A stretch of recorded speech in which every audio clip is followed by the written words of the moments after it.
सभी को नमस्कार। संदीप चौधरी जीएस में एक बार फिर आपका स्वागत है। आज हम प्राचीन भारतीय इतिहास के एक नए और महत्वपूर्ण टॉपिक के साथ मैं आज फिर आपके सामने उपस्थित हुआ हूं। आज का जो टॉपिक है वो है सिंधु घाटी सभ्यता या फिर हड़प्पा सभ्यता।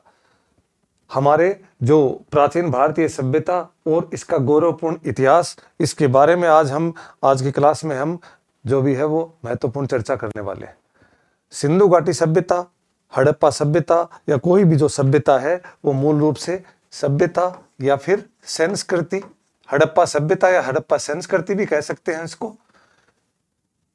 मतलब है इसका कि किसी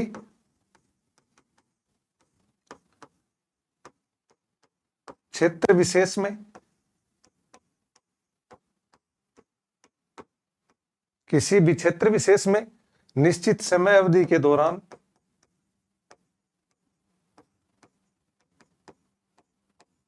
निश्चित समय अवधि के दौरान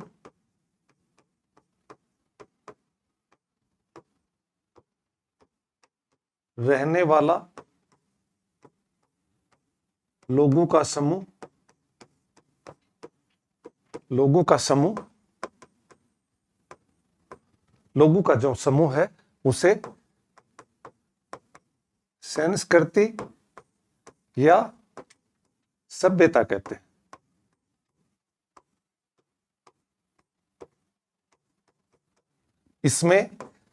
इसमें मूलतः वहां के लोगों का रहन सहन, खान पान, पहनावा, वेशभूषा, उत्सव, त्योहार, रीति रिवाज आदि में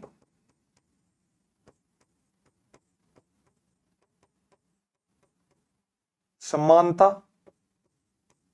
या एकरूपता पाई जाती है। एकरूपता पाई जाती है। अर्थात हम देखते हैं कि सभ्यता ऑब्लिक संस्कृति है वो किसी क्षेत्र विशेष के अंदर एक निश्चित अवधि, कोई भी काल अवधि, 1000 वर्ष भी हो सकती है, 2-3 हजार वर्ष भी हो सकते हैं, जो भी निश्चित अवधि, और उसके दौरान रहने वाले लोगों का एक समूह वहां की एक विशेष प्रकार की सभ्यता या एक संस्कृति को विकसित करती है, जिसमें उन लोगों का जो रहन सहन है, खान पान है, पहनावा है, वेशभूषा है, जो वहां के उत्सव मनाने के तरीके हैं, त्योहार मनाने के तरीके हैं, रीति रिवाज, कर्मकांड, धार्मिक आस्थाएं या वहां की जो स्थापत्य कला, उन सब के अंदर क्या है, समानता या एकरूपता पाई जाती है। तो उसी प्रकार जो हमारे हड़प्पा सभ्यता हमारे भारत का एक प्रकार का, कहने का मतलब अपने एक उद्भव या विकास मान सकते हैं, सबसे प्राचीनतम मान सकते हैं, सिंधु घाटी सभ्यता है। ये मूल रूप से हमारे जैसे अनेक प्रकार की मेसोपोटामिया, चीन की सभ्यता, रोमन की सभ्यता, यूनान की सभ्यता, इन सभ्यताओं के समकालीन मानी गई है। तो इसी से हम भारत की एक प्रकार की गौरवपूर्ण इतिहास की एक झांकी देख सकते हैं। हम ये देख सकते हैं कि उस समय के जो लोग हैं वो किस तरह से रहते थे। किसी भी सभ्यता का हमारे को जानकारी रखने का महत्वपूर्ण उद्देश्य ये होता है कि इससे हम हमारे विकास क्रम की गति को जान सकते हैं। हम ये जान सकते हैं कि हमारा जो प्राचीनतम सिंधु घाटी सभ्यता जैसे आज से मान लो 4500 लगभग वर्ष पूर्व में था, तो उस समय लोग किस तरह से रहते थे, उनकी मुख्य व्यवसाय क्या था, उनका धर्म आस्था क्या थी, रहन सहन, पहनावा, उनकी मूलतः किस प्रकार की उनकी पूरी की पूरी संस्कृति कैसी थी। तो इसी क्रम में अपन देखते हैं कि सिंधु घाटी सभ्यता, जिसको अन्य नाम क्या है इनका, हड़प्पा सभ्यता,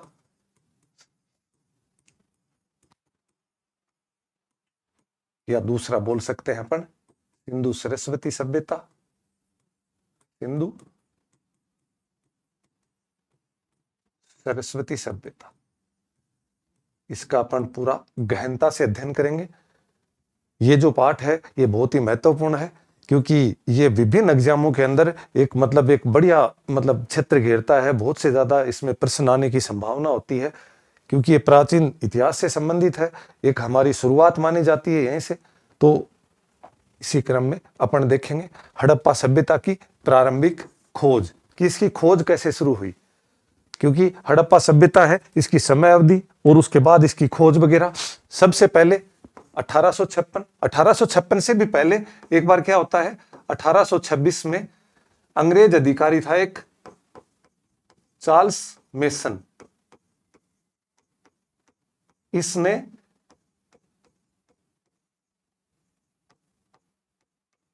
हड़प्पा सभ्यता है कि प्रारंभिक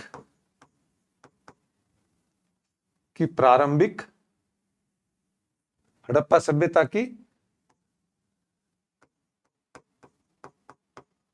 प्रारंभिक जो जानकारी है, जानकारी दी, लेकिन इनकी जानकारी को वैधानिकता नहीं दी गई। इन्होंने सबसे पहले 1826 में जिक्र किया कि कोई न कोई एक ऐसी सभ्यता है जो उस क्षेत्र के अंदर कुछ ना कुछ ऐसा है जो संभवतः पुराना होगा। तो एक सबसे पहले जो जिक्र आता है वो 1826 के अंदर चार्ल्स मेसन का आता है।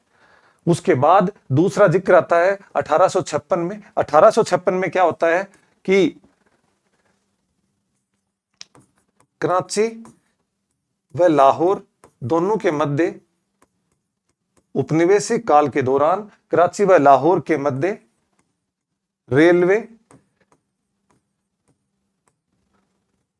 रेलवे का विकास हो रहा था। इस समय में इन दोनों के मध्य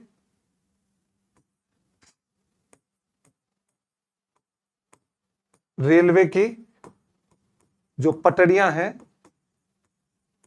वो बिछाई जा रही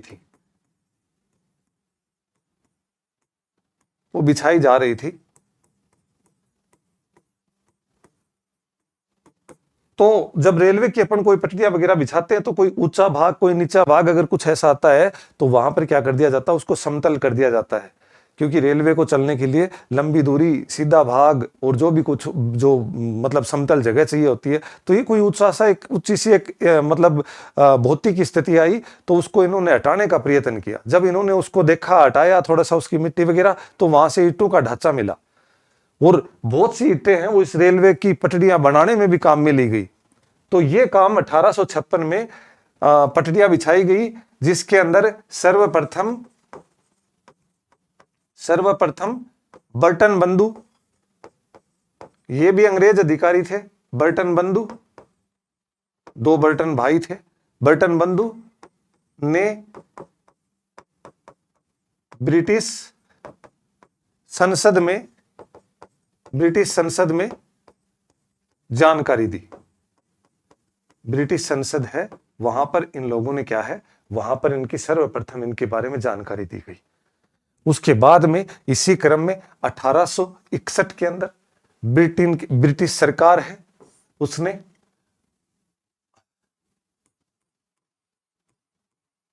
एलेक्जेंडर कनिंघम की अध्यक्षता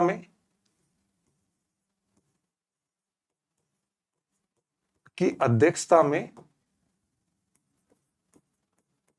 पुरातत्व विभाग की स्थापना की गई और एलेक्जेंडर कनिंघम को बताया गया कि भाई ये जो भी कुछ है, जो देखने को मिला है, इसको आप खोजने का प्रयत्न करें, इसके बारे में जानकारी जुटाएं और ये एक विभाग खोलने का प्रयत्न किया। एलेक्जेंडर कनिंघम है वो ज्यादातर क्या था, लिखित साक्ष्यों पर, लिखित जो साक्ष्य हैं उनके ऊपर ज्यादा डिपेंड था। वो जो लिखित साक्ष्य हैं, लिखित साक्ष्यों को प्राथमिकता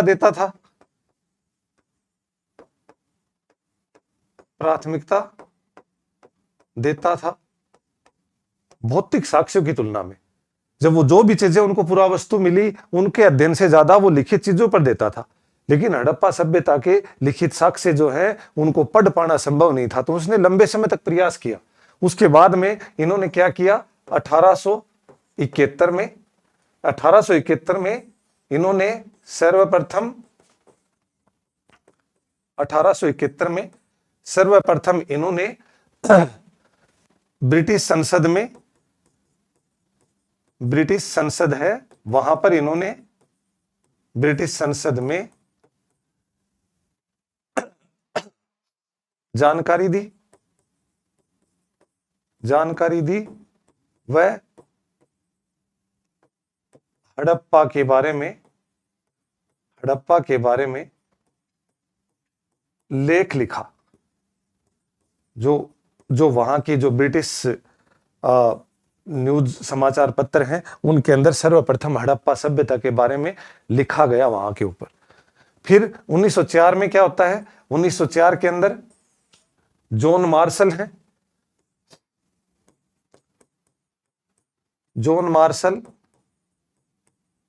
ये क्या है, जॉन मार्शल है, ये हड़प्पा सभ्यता के नए निदेशक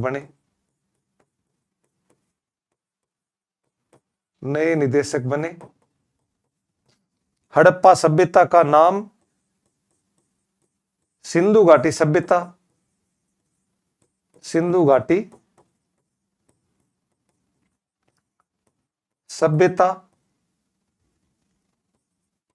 रखा इन्होंने बताया, क्योंकि हड़प्पा सभ्यता नाम इसका क्यों हुआ कि सर्वप्रथम जो हड़प्पा सभ्यता के जितने भी स्थल मिले हैं उनमें जो सबसे प्रारंभिक स्थल है वो हड़प्पा था, इसकी वजह से उसका नाम हड़प्पा सभ्यता रखा गया। और उसके बाद में सिंधु घाटी सभ्यता है, यह नाम किसने दिया, जॉन मार्शल ने नाम दिया इसको।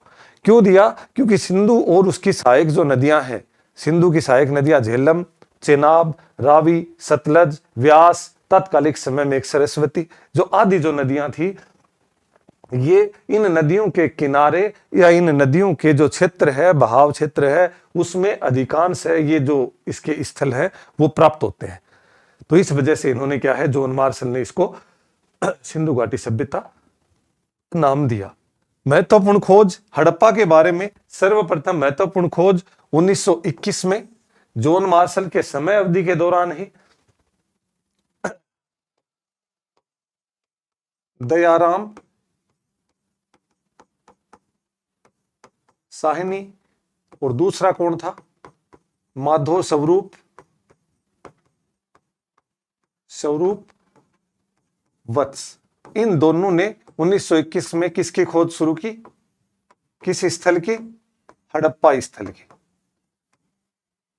स्थल के बारे में व्यापक जो है खुदाई का काम दयाराम साहनी और माधव स्वरूप वत्स ने 1921 में किया। और 1922 के अंदर क्या है, राखलदास बनर्जी, आर.डी. बनर्जी, राखलदास बनर्जी ने मोहनजोदड़ो स्थल,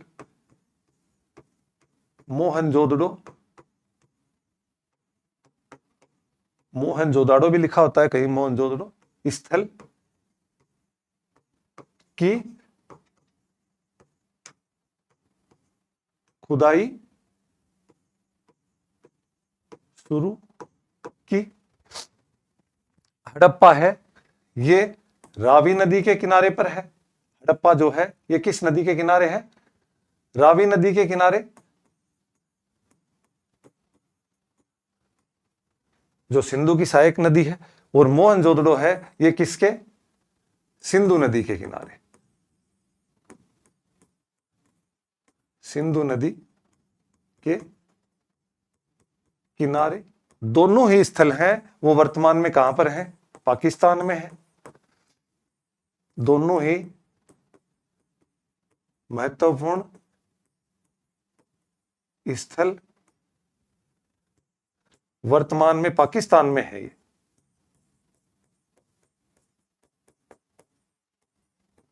वर्तमान में पाकिस्तान में है। इसकी वजह से इसके ऊपर और बहुत ज्यादा जानकारी नहीं कर पाए, क्योंकि दोनों के दोनों स्थल पाकिस्तान में होने की वजह से क्या हुआ, कि इसके बारे में आज़ादी के बाद में जब भारत और पाकिस्तान दोनों अलग हो गए तो उसके बाद हमारी जो पुरातत्व सर्वेक्षण विभाग है उसकी टीम और हमारे दोनों देशों के मध्य जो रिश्ते हैं वो मतलब हमेशा तनावपूर्ण ही रहे हैं। इसकी वजह से इसके ऊपर दोनों के ऊपर अनुमति नहीं मिली और इन साइट जो स्थल है इनके ऊपर बहुत ज्यादा काम नहीं हो पाया।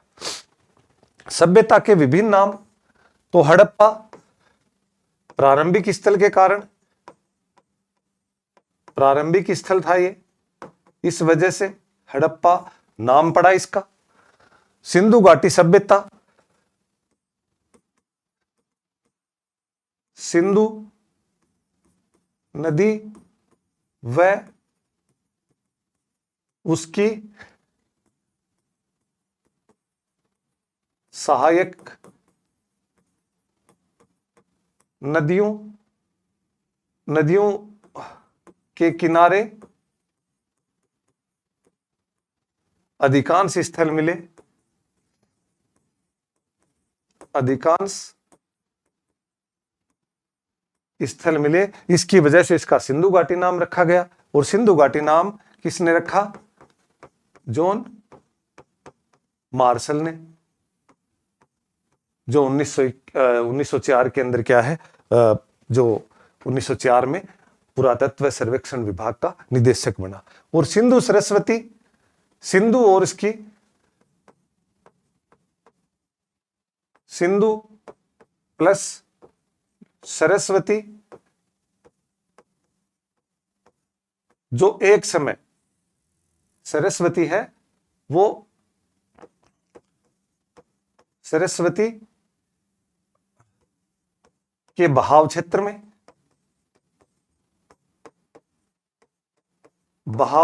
में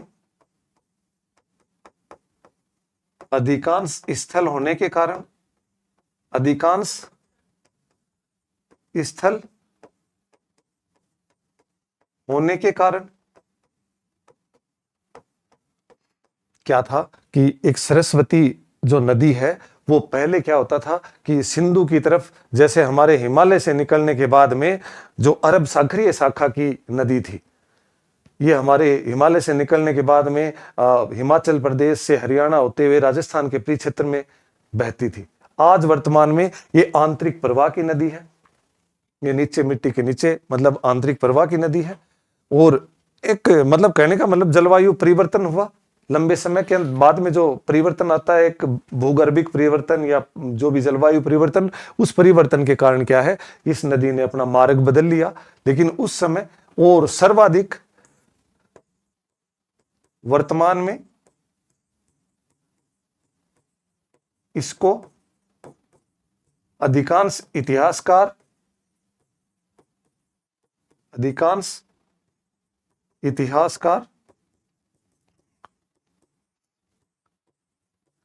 इसको मान्यता देते हैं। मान्यता कि वर्तमान में जो अधिकांश इतिहासकार हैं वो इसी सिंधु सरस्वती सभ्यता नाम से ही है जो इसी को ज्यादा मान्यता देते हैं। डॉक्टर वीएस वाकणकर, जिसने सरस्वती नदी के तट पर 4000 किलोमीटर की यात्रा की। सरस्वती नदी जो बहाव क्षेत्र है उसके जो तटों के ऊपर है, ये 4000 की इसने यात्रा की।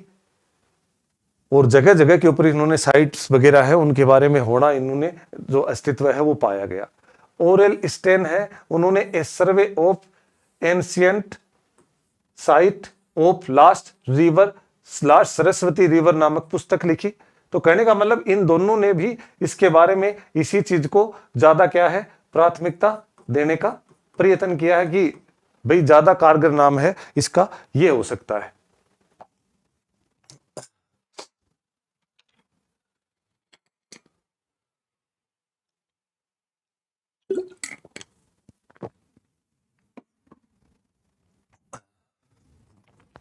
सभ्यता का विस्तार, पूरी की पूरी जो सभ्यता है वो लगभग 1600 किलोमीटर तो पश्चिम से पूर्व तक, जो ये पश्चिम से पूर्व है ये क्या है 1600 किलोमीटर, और उत्तर से जो दक्षिण तक विस्तार है वो 1400 किलोमीटर है। तो इसका जो उत्तर से दक्षिण विस्तार है वो क्या है?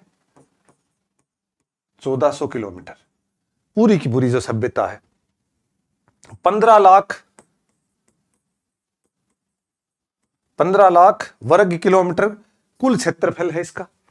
लंबी दूरी में फैली हुई है, 15 लाख वर्ग किलोमीटर का कुल क्षेत्रफल है। जैसे अपन भारत का देखें तो 32,84,000 वर्ग किलोमीटर क्षेत्र है, तो लगभग उसका आधा, तो आधे क्षेत्र के अंदर ये फैली हुई थी। आकृति इसकी त्रिभुजाकार है। आकृति इसकी त्रिभुजाकार कैसे है? जैसे अपन देखेंगे कि सबसे जो हमारे भारत के परिप्रेक्ष्य में अपन देखें तो सबसे जो उत्तरतम है वो यहां पर क्या है? मांडा।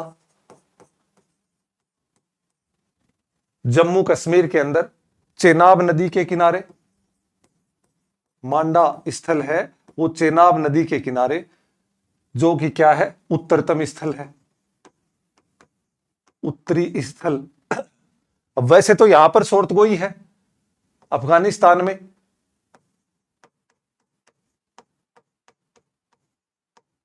सोर्तगोई है अफगानिस्तान में ऊपर, लेकिन उत्तरी स्थल यह माना गया है। उसके बाद दक्षिणी स्थल क्या है? महाराष्ट्र में दाइमाबाद। महाराष्ट्र के अंदर कौन सा स्थल है? दाइमाबाद। ये क्या है? दक्षिणी स्थल है। दाइमाबाद कहां पर है? ये महाराष्ट्र। ये चेनाब नदी के किनारे है। ये किस नदी के किनारे है? परवरा नदी के किनारे। पश्चिमी जो स्थल है वो कहां पर है? यहां पर है पश्चिमी स्थल, अरब सागरीय तट के क्षेत्र के अंदर। सुतकांगेंडोर कौन सा स्थल है? ये सुतकांगेन डोर नामक जगह है, वर्तमान पाकिस्तान के अंदर ही है ये। और ये किस में है? ये दास्क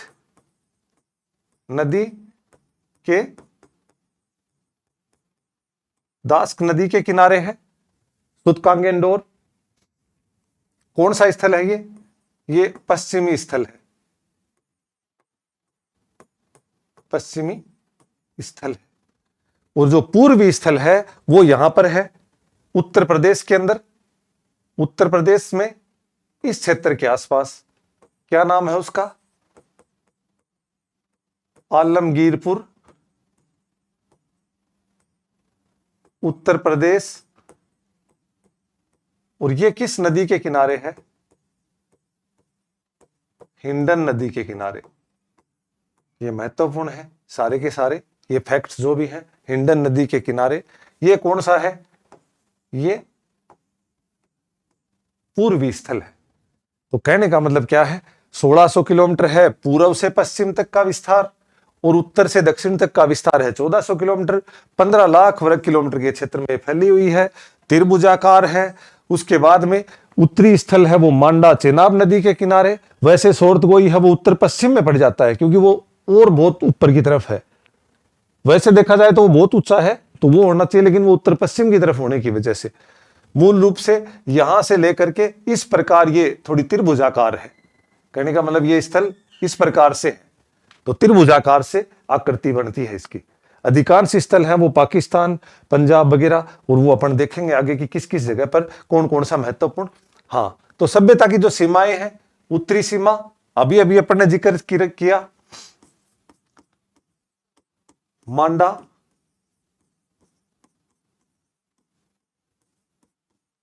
चेनाब नदी,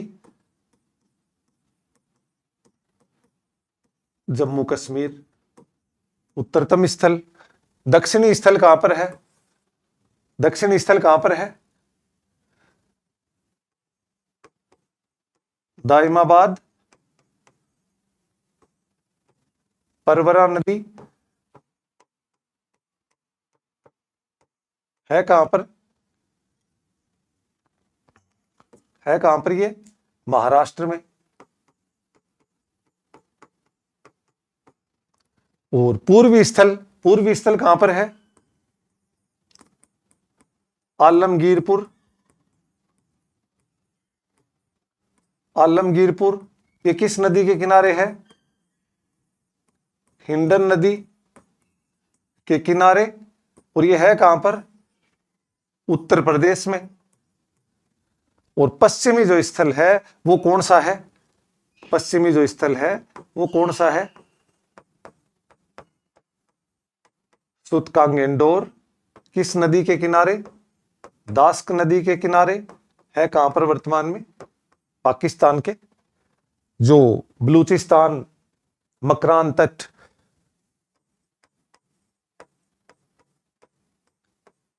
मकरान तट बलूचिस्तान के क्षेत्र में है ये वर्तमान के अंदर। संदव स्थलों की कुल संख्या 1400 स्थल हैं। कुल तो इसके अंदर क्या है? 2000 प्लस है। 2000 प्लस लगभग इसके स्थल हैं। संभवतः 2700-2800 भी बताते हैं अधिकांश कुछ किताबों के अंदर, लेकिन कहने का मतलब 2000 के आसपास इसके कुल स्थल हैं। अभी तक इनके ऊपर 1400 स्थलों के ऊपर पूर्ण रूप से काम हो चुका, मतलब वो जगह 1400 स्थल है उनको पहचान कर लिया गया है। उन 1400 में 917 कहां पर है?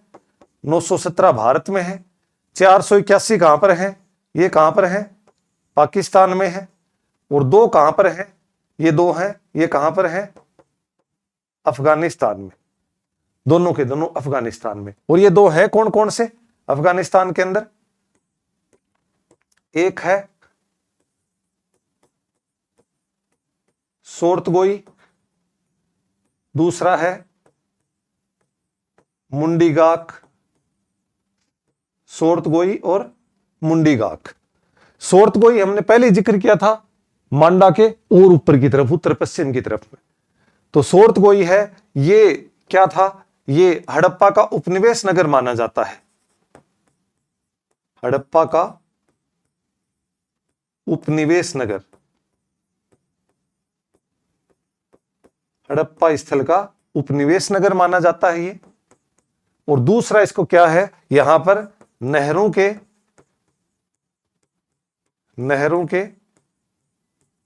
प्राचीनतम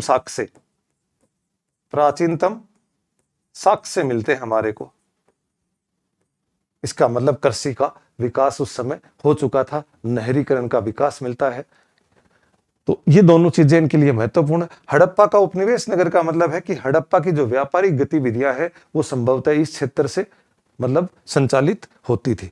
तो 2 अफगानिस्तान के अंदर है, 2 क्षेत्रीय, और 481 पाकिस्तान में, और 917 भारत के अंदर।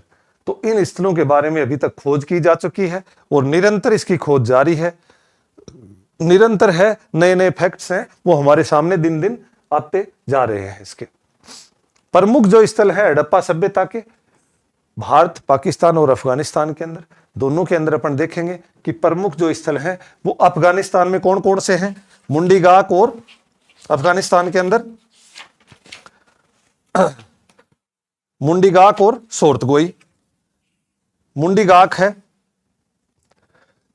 और सोर्तगोई उपनिवेश नगर, नहरों के साक्ष्य, दोनों अपन ने देखा है। बलूचिस्तान पाकिस्तान के अंदर सुतकांगेंडोर, सुतकांगेनखो, बालाकोट, रणहुंडई। तो ये दोनों चारों स्थल हैं बलूचिस्तान के अंदर है। इसके अंदर सुतकांगेंडोर जिसको अपन ने देखा था, ये हड़प्पा सभ्यता का क्या है? पश्चिमी स्थल है, दास्क नदी के किनारे। बालाकोट एयर स्ट्राइक, हमें याद ही होगी 2019 के अंदर भारतीय सेना ने, एयरफोर्स ने जो एयर स्ट्राइक की थी बालाकोट के क्षेत्र के अंदर, विभिन्न प्रकार के आतंकवादी जो समूह वहां पर प्रशिक्षण संस्थान थे उनके ऊपर जो एयर स्ट्राइक की थी। तो बालाकोट का क्षेत्र भी वही है। एक रणहुंडई है। ये अनेक प्रकार के स्थल हैं। अफगानिस्तान और ये बलूचिस्तान, ये भी पाकिस्तान के अंदर। और पंजाब, जो पाकिस्तान का पंजाब का क्षेत्र है, हमारा भारतीय पंजाब है, उसी के पैरेलल में, उसी से सीमावर्ती क्षेत्र है, वो पाकिस्तान के भी पंजाब के नाम से जाना जाता है। वहां पर हड़प्पा स्थल, गनेरीवाला, रहमान डेरी, सरायखोला, जलीलपुर, डेरा इस्माइल खान और चोलिस्तान, ये जो स्थल हैं ये पूरे के पूरे कहां से हैं? ये पाकिस्तान के अंदर है, पाकिस्तान के पंजाब प्रांत के अंदर है। ठीक है, हड़प्पा जो प्रारंभिक स्थल है जिसकी वजह से इसका नाम पड़ा।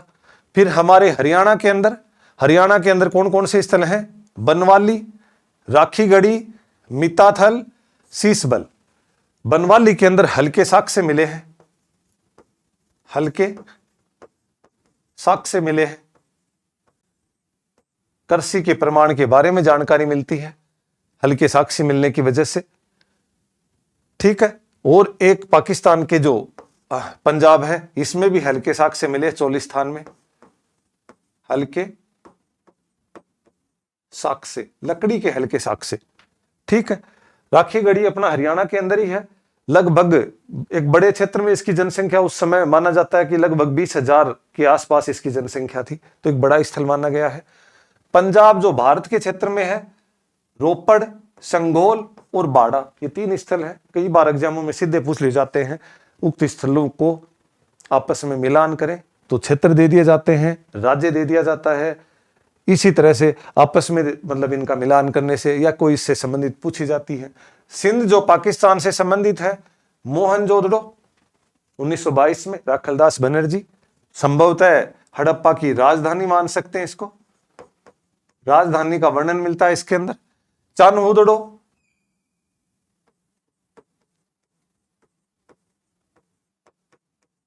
चान्होदड़ो मनके की फैक्ट्री भी यहां पर मिलती है संभवतः, मनके कारखाना, मनके मतलब माला वगैरह, जो भी कहने का मतलब शिल्प का जो एक कोई कारखाना था, मनके का कारखाना का साक्ष्य मिलता है। कोटदीजी, जुदीर जुदाड़ो, आमरी, अली मुराद।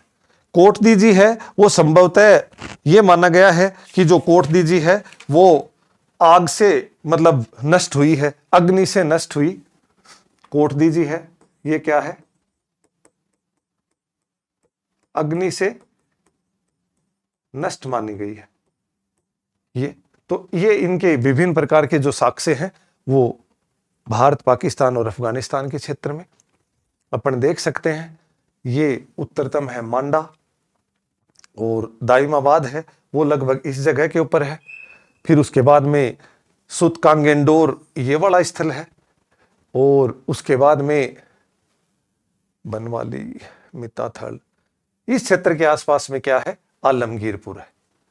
तो इस प्रकार ये उत्तरतम है, ये पश्चिमी है, ये दक्षिणी है, और ये पूर्वी स्थल है। और इस प्रकार ये क्या है? पूरा का पूरा कहने का मतलब ये दिखाया गया है इसमें कुछ भारत का, पाकिस्तान और अफगानिस्तान का, और ये पूरा उत्तरतम है, ये सोर्तगोई का क्षेत्र है।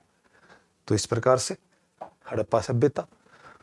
कुछ राजस्थान के अंदर, राजस्थान में कालीबंगा, दशरथ शर्मा ने तीसरी राजधानी कहा इसको। तो कालीबंगा महत्वपूर्ण है, दोहरे जुते हुए खेतों के प्रमाण मिलते हैं इसमें, दोहरे जुते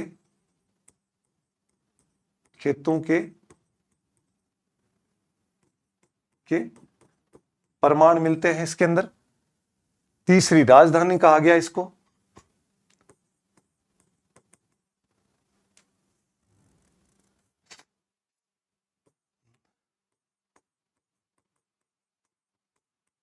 तीसरी राजधानी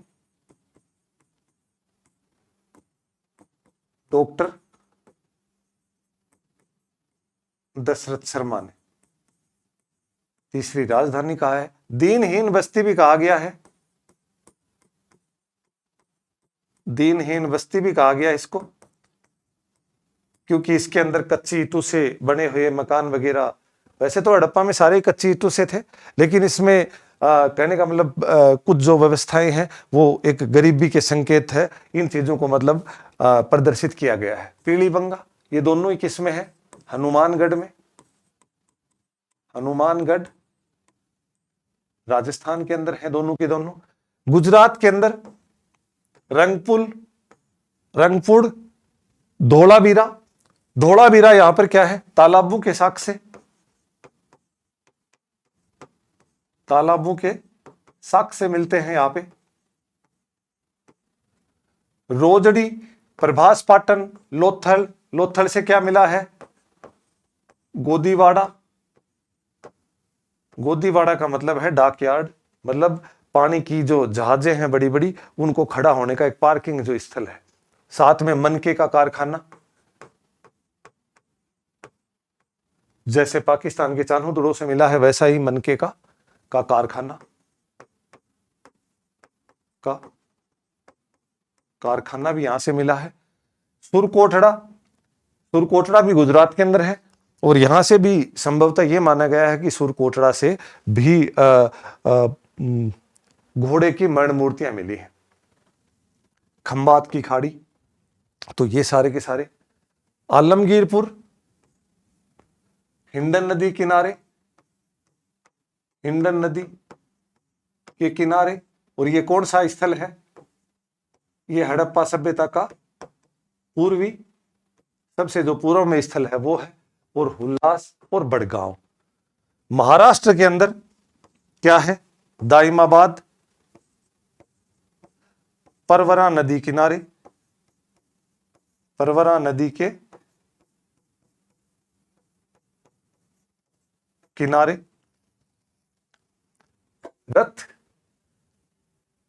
रथ के अवशेष मिले हैं, एक नग्न मानव के साथ में बैठे हुए एक रथ के अवशेष मिले हैं यहां से, वो आगे जिक्र करेंगे। जम्मू कश्मीर का स्थल मांडा, चेनाब नदी के किनारे, जम्मू कश्मीर, और उत्तरी स्थल था ये, इसका पूर्व में विपण जिक्र कर दिया। तो इस प्रकार एक बार देख लो इनको।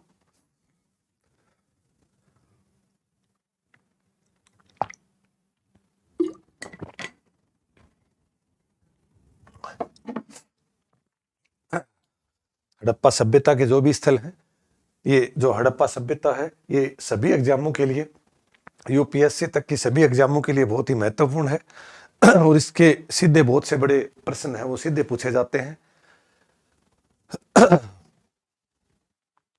ज्यादातर चीजें हम स्लाइड के माध्यम से इसलिए पढ़ाते हैं क्योंकि स्लाइड के माध्यम से एक तो पूरी की पूरी फॉर्म बनी रहती है, कोई भी परीक्षा की दृष्टि से जो महत्वपूर्ण तथ्य हैं वो छूटे ना।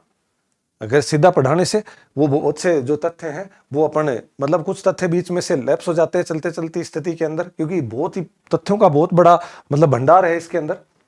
हड़प्पा सभ्यता पूरे तथ्य ही तथ्य हैं, तो कोई ऐसी चीज ना हो जो हमारे एग्जाम की दृष्टि से उपयोगी हो और वो छूट जाए, क्योंकि बच्चों के लिए प्रत्येक जो तथ्य है वो महत्वपूर्ण है। तो इसलिए है स्लाइड के माध्यम से। सभ्यता का कालक्रम, कांस्य युगीन सभ्यता है। कांस्य युगीन सभ्यता का मतलब है कि उस समय के हड़प्पा के जो लोग हैं उन्होंने कांस्य मतलब धातुओं का प्रयोग कर लिया गया था। कांस्य युगीन सभ्यता का मतलब है पाषाण युग व लोह युग के मध्य का युग। इसके बाद में क्या है? कांस्य युगीन सभ्यता के बाद में लोह युगीन सभ्यता आती है, सभ्यताओं का क्रम है।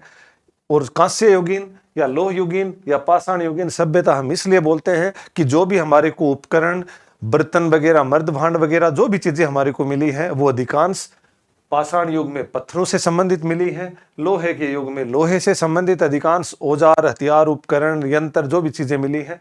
और कांस्य युगीन में कांस्य, अब कांसा है वो मूलतः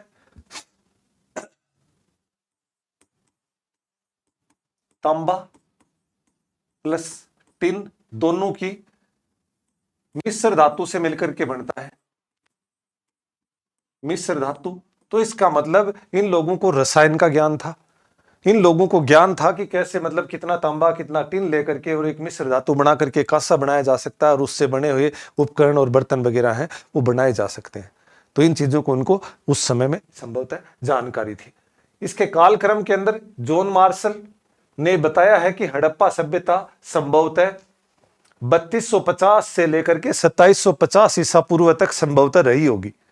वैसे अगर अपन हड़प्पा सभ्यता की मूल कालक्रम की बात करें तो हड़प्पा सभ्यता है वो लगभग 6000 से लेकर के 1300 ईसा पूर्व के मध्य के कालक्रम में ये बोला जाता है कि ये इसका मतलब उद्भव हुआ। फिर उसके बाद ये समृद्ध हुई, फिर पतन हुआ। क्योंकि कोई भी सभ्यता है वो मानव शरीर की तरह ही चलती है। जैसे जन्म हुआ, फिर उसका किशोरावस्था की तरह उसका उद्भव हुआ, फिर उसका विस्तार हुआ युवावस्था की तरह, और फिर एक दिन उसका वृद्धावस्था की तरह जाते जाते वो धीरे धीरे पतन हो जाता है। प्रत्येक समाज है, प्रत्येक सभ्यताएं हैं, वो इन 4 चरणों से अनिवार्य रूप से गुजरती हैं। तो उसी प्रकार हड़प्पा सभ्यता है वो संभवतः 6 से 7 हजार ईसा पूर्व के आसपास संभवतः ये माना जाता है कि इसका जन्म हो गया था।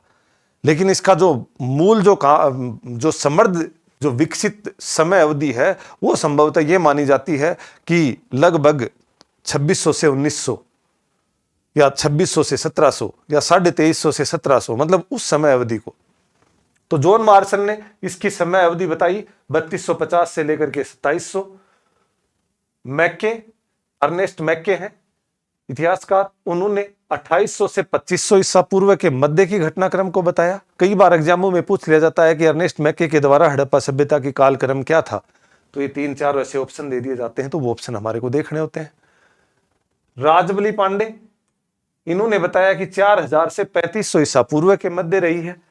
व्हीलर और पिगट, इन्होंने 2500 से लेकर के 1500 ईसा पूर्व के मध्य बताया है कि हड़प्पा सभ्यता का जो विकसित रूप है ये रहा हुआ है। डीपी अग्रवाल ने 2300 से 1700 कार्बन डेटिंग पद्धति के आधार पर इसको सर्व मान्यता दी गई है।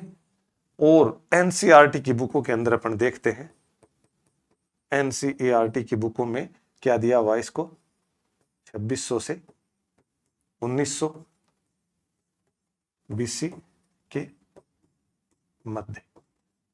तो मूलतः जो ज्यादातर कालक्रम है उसको हमारे को तो यही मानना है, क्योंकि एनसीईआरटी में दिया हुआ है, साथ में सर्व मान्यता ये है। तो ये दोनों लगभग मिलते जुलते ही हैं, 2300 से 17 और 2600 से 1900 ईसा पूर्व के मध्य। तो इस तरह से हड़प्पा सभ्यता का ये कालक्रम माना गया है। हड़प्पा सभ्यता की उत्पत्ति का सिद्धांत कि हड़प्पा सभ्यता है वो हड़प्पा सभ्यता है या हड़प्पा सभ्यता के लोग हैं वो मूलतः कहाँ के रहे होंगे, उनकी उत्पत्ति के बारे में क्या कहा गया है कि उनकी उत्पत्ति संभवतः कहाँ से हुई होगी, तो ये बताने का प्रयत्न किया गया है। इसमें मेसोपोटामिया व सुमेरियन सभ्यता जो मध्य एशिया के ऊपरी भागों के अंदर है, मेसोपोटामिया सभ्यता और सुमेरियन सभ्यता, इन दोनों के अंदर विद्वान गॉर्डन चाइल्ड, जॉन मार्शल और व्हीलर ने इनको बताने का प्रयत्न किया है कि मेसोपोटामिया या सुमेरिया सभ्यता से संभवतः हड़प्पा सभ्यता है, इसकी मतलब इसका वो विकास हुआ होगा, मतलब वहां से इसका उद्भव हुआ होगा, फिर ये लोग यहां आ गए होंगे। बलूची संस्कृति से उत्पत्ति, बलूची मतलब बलूचिस्तान से संबंधित, जो बलूचिस्तान के आसपास के जो क्षेत्रों में जो संस्कृति विकसित हुई उसके बारे में विद्वान है कौन, फेयर सर्विस, फेयर सर्विस है। इन्होंने बलूची संस्कृति से उसका मतलब उद्भव बताया है। यूएसए के हैं ये, यूएसए से संबंधित हैं ये। भारतीय संस्कृति की देन इसका रेमंड ओल्विन, बिजेंदर नहीं है ये, ब्रिजेंट ओल्विन, धर्मपाल अग्रवाल और अमलानंद घोष जिसने हमारी जो हमारे राजस्थान की जो सिंधु घाटी सभ्यता का जो प्रसिद्ध स्थल है कालीबंगा, उसको खोजा था जिन्होंने। तो इन्होंने क्या बताया है कि रेमंड ओल्विन, ब्रिजेंट ओल्विन और धर्मपाल अग्रवाल और अमलानंद घोष, इन्होंने भारतीय संस्कृति की देन बताया है। इन्होंने बोला कि भारतीय संस्कृति से ही इसकी सभ्यता का विकास हुआ है, यहीं के लोग थे, यहीं से इनकी। वैदिक आर्यों से उत्पत्ति, डॉक्टर लक्ष्मण स्वरूप, रामचंद्रन, SR राव, RS शर्मा, इन्होंने क्या बताया है कि इनकी उत्पत्ति संभवतः वैदिक आर्यों से होगी। जो वैदिक आर्य हैं, जो संभवतः उनके ऊपर भी विवाद है कि वैदिक आर्य कौन थे। कोई बोलता है कि वैदिक आर्य मध्य एशिया से आए थे, कोई बोलता है तिब्बत से आए थे, कोई यूरोपियन थे, कोई बोलता है कि मतलब इटली, जर्मनी, पेंका आदि जगह से आए थे। तो अनेक प्रकार के विद्वान, तो उन्होंने माना है कि, तो ये सीधा सा पूछ लिया जाता है कि हड़प्पा सभ्यता की जो उत्पत्ति है वो वैदिक आर्यों से निम्न में से किन किन ने मानी है। तो ये महत्वपूर्ण चीजें हो जाती हैं। द्रविड़ों से उत्पत्ति, R.D. बनर्जी और जॉन मॉर्सल ने, कि द्रविड़ जो लोग हैं, जो वर्तमान में अपने दक्षिण भारत के अंदर जो द्रविड़ संस्कृति है उनको माना जाता है। तो उनसे R.D. बनर्जी वगैरह। और बहुजातीय उत्पत्ति, बहुजातीय उत्पत्ति ये रंगनाथ राव हैं। इन्होंने बताया था कि बहुजातीय उत्पत्ति है, मतलब जो हड़प्पा सभ्यता के लोग हैं वो किसी एक जाति, किसी एक नस्ल या किसी एक धर्म या एक संस्कृति से संबंधित नहीं थे। इसके विभिन्न प्रकार की जो जातियां हैं, विभिन्न प्रकार की प्रजातियों से संबंधित थे ये। तो इन्होंने भी मतलब बहुजातीय उत्पत्ति माना है।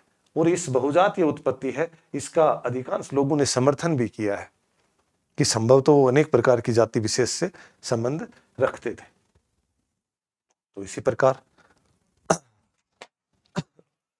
हड़प्पा सभ्यता की जो प्रजातियां हैं उसके बारे में, प्रजाति का मतलब क्या होता है, सभ्यता की जो प्रजातियां हैं, प्रोटो ऑस्ट्रलाइड, मंगोलाइड, अल्पाइन, भूमध्य सागरी। तो ये अनेक प्रकार की क्या है, ये प्रजातियां हैं। ये कहने का मतलब मानव शास्त्रीय, प्रजातियों का मतलब क्या है, एक प्रकार का मानव शास्त्रीय, मानव शास्त्रीय वर्गीकरण है ये। मतलब मनुष्य का इस किस प्रकार से एक नस्ल विशेष के लिए एक किसी मतलब एक पहचान को लेकर के उनका क्या है, एक प्रकार के कि प्रजाति का मतलब क्या होता है, जैसे कोई एक प्रकार की नस्ल, रंग, आकार, कद, बनावट आदि आधारों पर, आदि आधारों पर वर्गीकरण, कि मान लो नस्ल कैसी है, रंग कैसा है, उसका आकार, उसकी हाइट कैसी है, उसके चेहरे की बनावट कैसी है, नाक लंबी चिपटा, आंखें कैसी हैं उसका, उसका शरीर का रंग कैसा है, गहरा है, काला है, किस तरह से। तो इस आधार पर क्या है, जो एक पुराने समय के समाजशास्त्री क्या है वो इसका वर्गीकरण करते हैं। आधुनिक जो मानव शास्त्री हैं वो तो इस वर्गीकरण को मानते ही नहीं।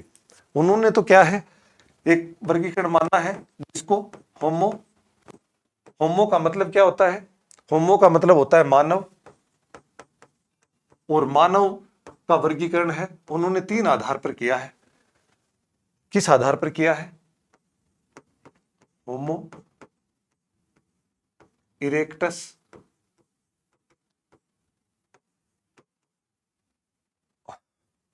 होमो इरेक्टस,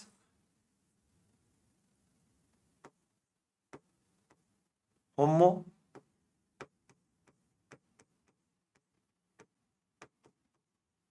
हैबिलिस, और तीसरा क्या है, होमो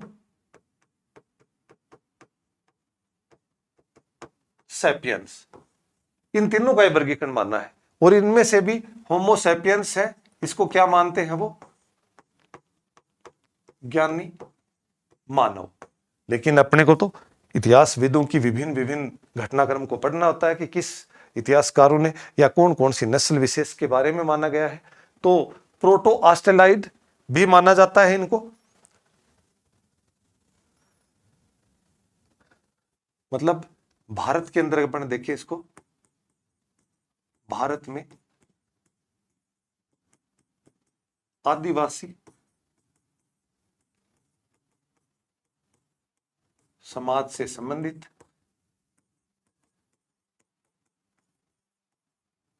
आदिवासी समाज से संबंधित, जिनको प्रोटो ऑस्ट्रेलाइड मतलब आदिवासी हैं भारतीय, उनको अधिकांश जिनकी मतलब पहचान चौड़ी नाक,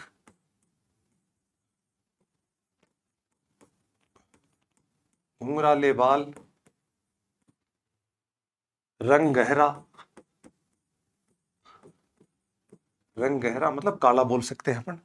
भारत में जो आदिवासी समाज है तो संभवतः हड़प्पा सभ्यता के लोग हैं वो प्रोटो ऑस्ट्रेलाइड होंगे, जो भारतीय आदिवासी समाज से संबंधित होंगे, जिनकी पहचान है चौड़ी नाक, घुंघराले बाल, उसके बाद में रंग उनका गहरा आदि प्रकार के। उसके बाद में मंगोलाइड, मंगोलाइड मंगोलाइड मूल रूप से पूर्वी भारतीय या पूर्वी एशिया से संबंधित, पूर्वी एशियाई आधार पर इनसे संबंधित। साथ में इनका जो मंगोलाइड प्रजाति है, इनका चपटा चेहरा, तिरछी आंखें, पीला भूरा रंग चेहरा है वो इनका, चपटा, तिरछी आंखें,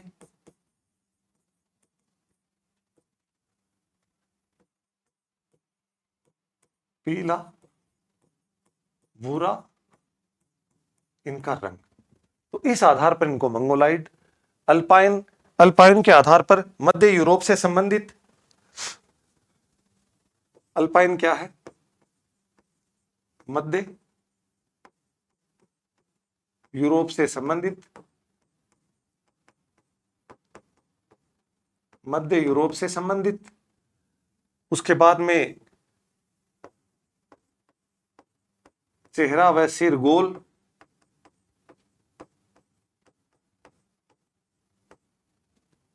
और रंग इनका कोरा। तो इस आधार पर अपन अल्पाइन कह सकते हैं। भूमध्य सागरीय, भूमध्य सागरीय मतलब उत्तरी अफ्रीका,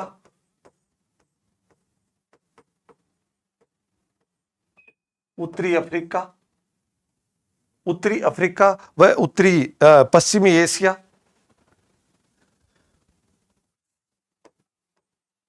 पश्चिमी एशिया व दक्षिणी यूरोप से संबंधित। भूमध्य सागरीय मतलब बीच में जो भूमध्य क्षेत्र है उसके आसपास से संबंधित। गेहुआ रंग इनका रंग है वो गेहुआ, व जो सिर है इनका वो लंबा, लंबे सिर वाले। तो इस प्रकार से हड़प्पा सभ्यता की जो प्रजातियां हैं, प्रजाति मानव शास्त्रीय वर्गीकरण के रूप में है।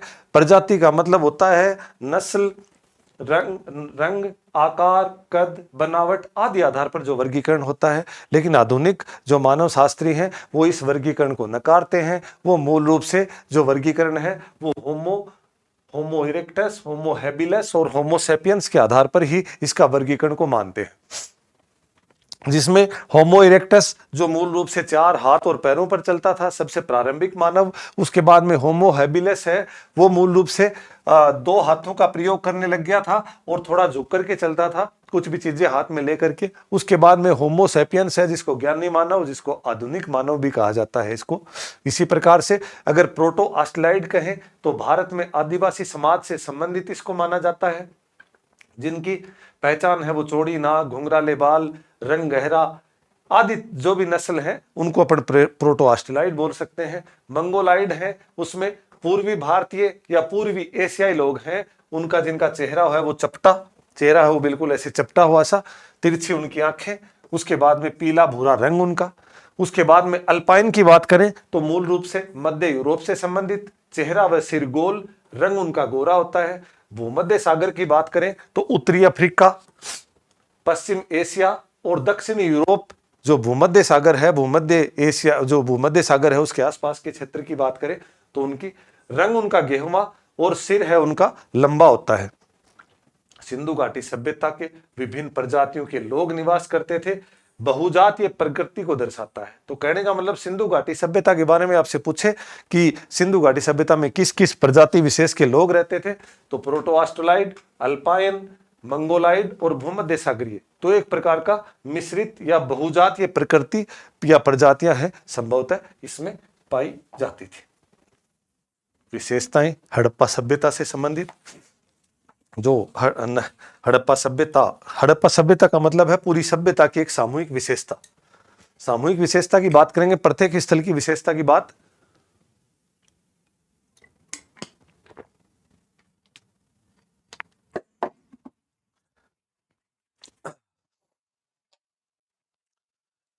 नगर नियोजन तात्कालिक समय का जो नगर नियोजन है वो बहुत ही बेहतरीन और एक विकसित नगर नियोजन था हड़प्पा सभ्यता का। जब हम आज से अपन उसको देखते हैं तो लगभग 4500 वर्ष पूर्व की सभ्यता है, लेकिन उसके बाद में भी हम उनका नगर नियोजन वगैरह जो देखते हैं वो जाल पद्धति ओब्लिक ग्रिड सिस्टम या ग्रिड पद्धति पर आधारित था। जाल पद्धति का मतलब क्या है कि प्रॉपर जो नगर है वो प्रॉपर बसा हुआ था। जैसे पूरी की पूरी जो सड़कें थी वो समकोण पर काटती थी, पूरी की पूरी जो सड़कें हैं वो प्रॉपर समकोण बनाती थी।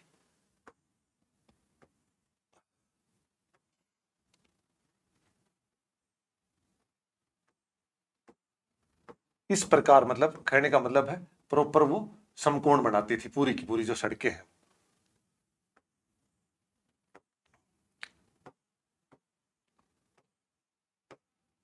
तो इस प्रकार से प्रॉपर वो समकोण के ऊपर पूरा का पूरा तो जाल पद्धति पर आधारित था। दूसरा क्या है इसकी महत्वपूर्ण, 11 मीटर चौड़ी सड़कें, जो सड़कें थी ये बीच में 11 मीटर चौड़ी सड़कें थी। ये कहां से मिली है अपने को,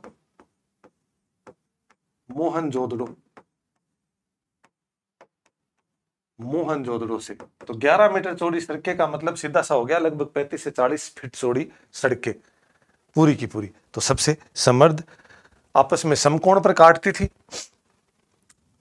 ठीक है,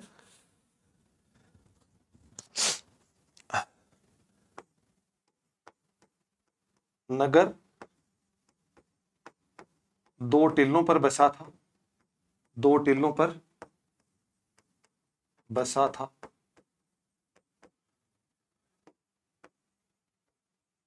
पूर्वी टिल्ला नीचा था, मतलब सामान्य एक प्रकार का नगर बसा होगा ये मान सकते हैं या आमजन के लिए। और जो पश्चिमी टिल्ला था, पश्चिमी टिल्ला है वो क्या है, ऊंचा, संभवतः उसको अपन दुर्ग मान सकते हैं। तो इसी प्रकार 2 टिल्लों के ऊपर बसा हुआ था। धोलावीरा है, धोलावीरा है, और इन दोनों टिल्लों के ऊपर ही क्या कर रखा है, इन दोनों को ही रक्षा प्राचीर से घिरा हुआ था। अलग अलग रक्षा प्राचीर थी, नगर की भी अलग रक्षा प्राचीर थी और दुर्ग की भी अलग रक्षा प्राचीर थी। मतलब चारों तरफ से एक बड़ा सा सुरक्षा प्रहरियों की सुरक्षा की दृष्टि से 4 दीवारी की हुई थी। धोलावीरा है वो एक ऐसा स्थल था जहां से 3 नगरीय व्यवस्था,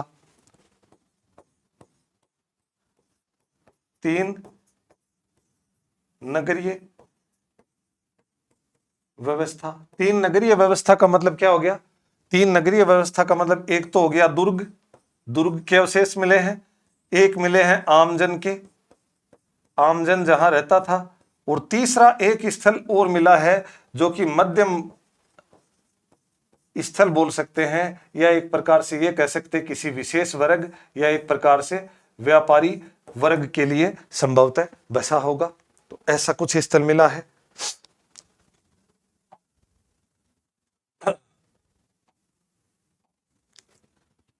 विशेषताओं के अंदर ही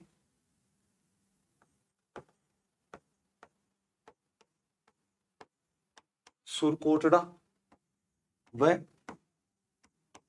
लोथल दोनों ही कहां पर है? गुजरात में। दोनों के दोनों एक ही रक्षा प्राचीर से घिरे हुए थे, एक ही रक्षा प्राचीर से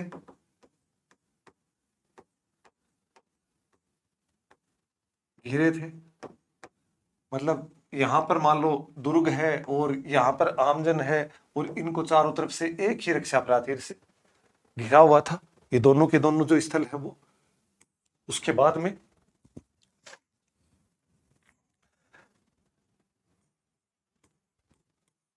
घरों के दरवाजे, घरों के जो दरवाजे थे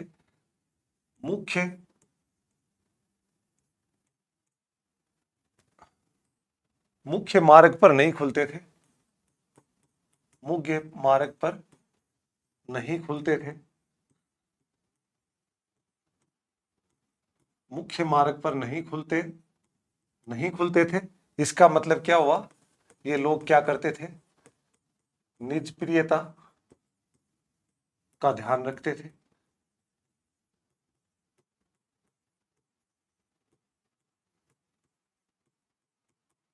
मतलब मुख्य मार्ग के ऊपर कोई भी घर का दरवाजा नहीं खुलता था।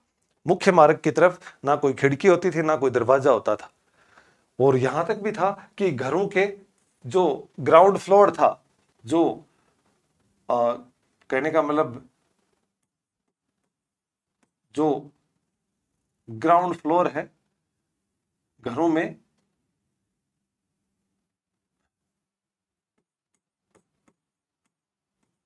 ग्राउंड फ्लोर है, ग्राउंड फ्लोर पर कोई खिड़की नहीं होती थी, खिड़की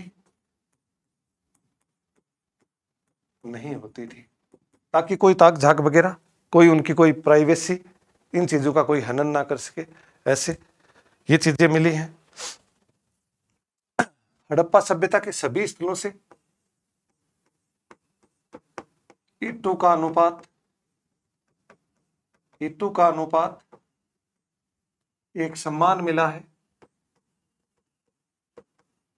एक सम्मान मिला है, 1:2:4, और सभी स्थलों से एक सम्मान मिला है।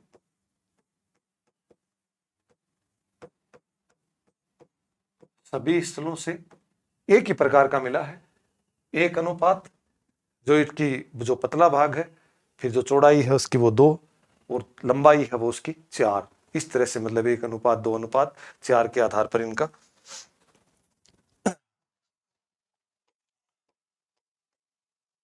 जल निकास की उत्तम प्रणाली,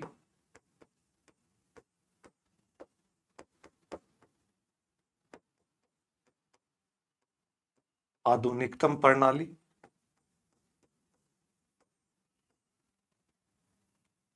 ये हड़प्पा की विशेषता थी। ये हड़प्पा की महत्वपूर्ण विशेषता मानी गई है, महत्वपूर्ण विशेषता है हड़प्पा स्थल की। क्योंकि जो जल निकास हड़प्पा सभ्यता के अपन अगर बात करें तो हड़प्पा सभ्यता स्थल की अगर दो चीजें आपसे कोई पूछे कि महत्वपूर्ण विशेषता क्या है, तो जल निकास की प्रणाली है। ये तो हो गई क्या? महत्वपूर्ण विशेषता इसकी। और एक आपसे कोई पूछ ले कि हड़प्पा सभ्यता स्थल की महत्वपूर्ण पुरावस्तु क्या है,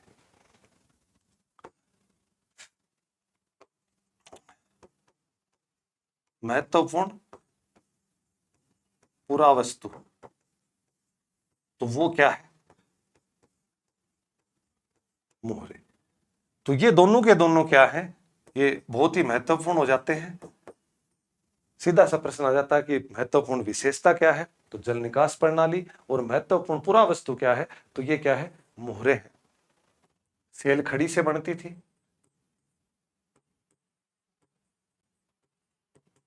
सेल खड़ी से बनाई जाती थी। सेल खड़ी क्या है, ये मुलायम पत्थर है, मुलायम पत्थर है एक प्रकार से। तो सेल खड़ी से बनाई जाती थी, तो ये इसकी क्या है, महत्वपूर्ण विशेषता। उसके बाद में जल निकास की जो प्रणाली है, जल निकास की जो प्रणाली है, इसको जल निकास की जो प्रणाली है, इसको अर्नेस्ट मैक्के ने, अर्नेस्ट जो मैक्के हैं, उन्होंने विश्व की जल निकास प्रणाली को, अर्नेस्ट मैक्के हैं, उन्होंने विश्व की प्राचीनतम प्रणाली बताया, प्राचीनतम प्रणाली बताया।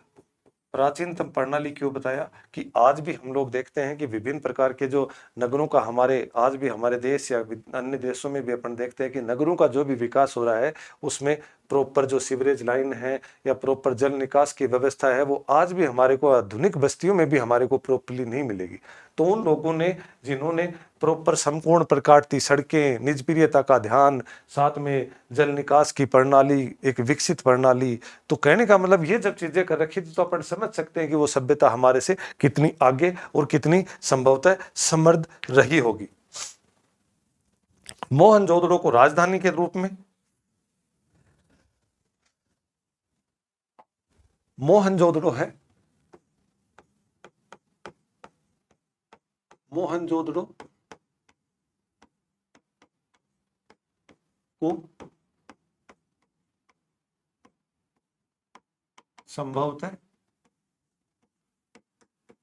हड़प्पा स्थल की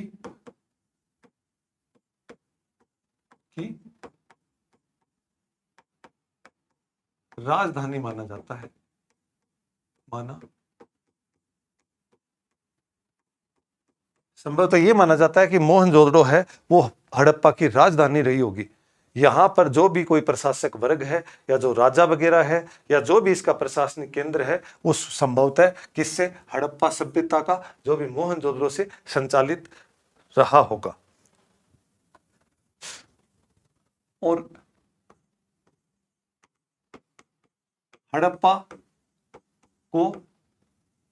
को भी क्या है, सिंधु सभ्यता की, हड़प्पा को भी इस पूरी की पूरी जो सिंधु सभ्यता है, सिंधु सभ्यता की जुड़वा राजधानी कहा। किसने कहा ये बात, ये कहा पिगट महोदय ने, पिगट महोदय ने ये बात कही है कि हड़प्पा सभ्यता है वो सिंधु सभ्यता की जुड़वा राजधानी है, कि मोहनजोदड़ो और हड़प्पा दोनों है वो सिंधु सभ्यता की जुड़वा राजधानी है। और एक इसके बाद में तीसरा कालीबंगा है, उसको तीसरी राजधानी, कालीबंगा को तीसरी राजधानी कहा। तीसरी राजधानी किसने कहा, डॉक्टर दशरथ शर्मा, डॉक्टर दशरथ शर्मा है, उन्होंने कालीबंगा है उसको तीसरी राजधानी कहा।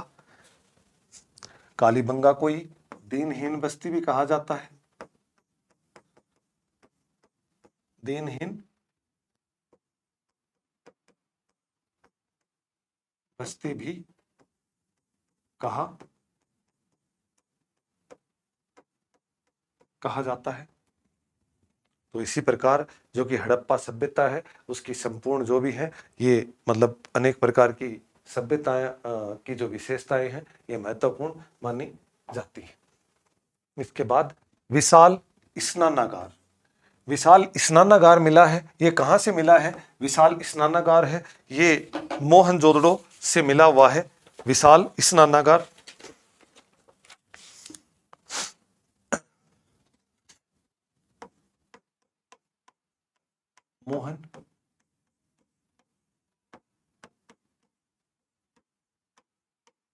मोहनजोदड़ो से मिला हुआ है।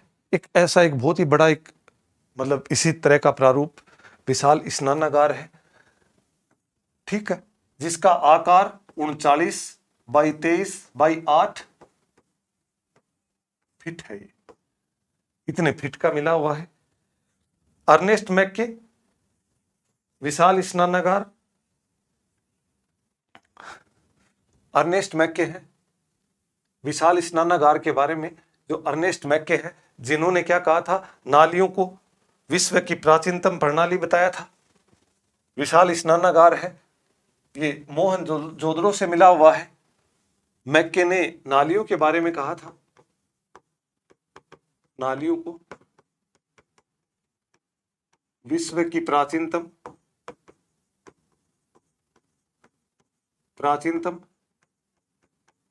प्रणाली कहा था इन्होंने। आकार इसका 39 x 23 x 8 एक महत्वपूर्ण इमारत है। ये महत्वपूर्ण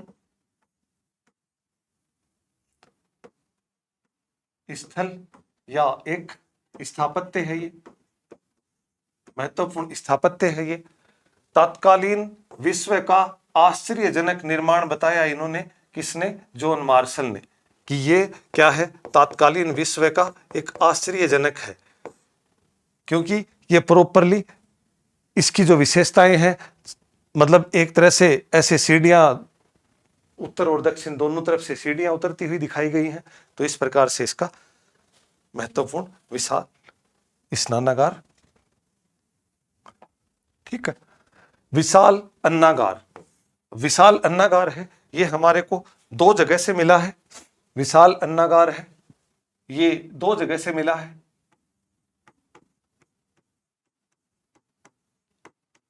दो जगहों से, एक तो कहां से मिला है,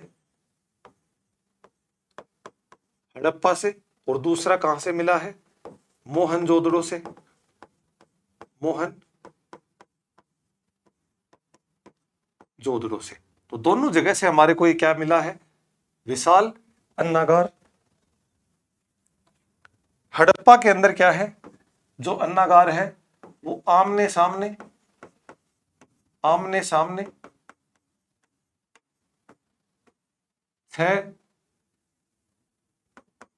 छह की, मतलब छह आमने सामने क्या है, 12 कक्ष मिले हैं। 12 कक्ष अन्नागार के, 12 मतलब बड़ी बड़ी जो बिल्डिंगें मिली है, 6 एक तरफ और 6 इनकी क्या है, दूसरी तरफ।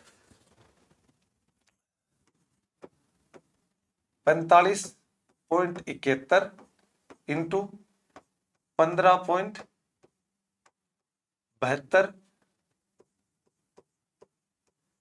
मीटर प्रत्येक। 45.71 और 15.23 है,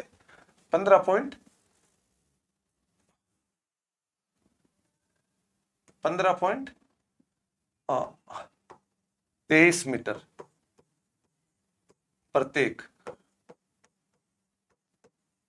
प्रत्येक जो अन्नागार है वो इतने का मिला है। और मोहनजोदड़ो से एक ही मिला है, मोहनजोदड़ो से एक ही अन्नागार मिला है, और उसकी जो साइज है वो 45 बाई 22.8, 45.71 बाई 22.8 मीटर, लगभग 150 फीट बाई 75 फीट। ये संभवतः ये माना गया है। विशाल जलाशय कहां से मिले हैं? ये धोलावीरा है, कहां पर ये, गुजरात में। कितने जलाशय मिले हैं? 16 जलाशय मिले हैं। विशाल जो जलाशय हैं वो कुल 16 मिले हैं, और इन 16 में जो दक्षिण का जलाशय है, दक्षिण के जलाशय हैं वो पत्थरों को काटकर, दक्षिण के जो जलाशय हैं वो चट्टानों को काट करके,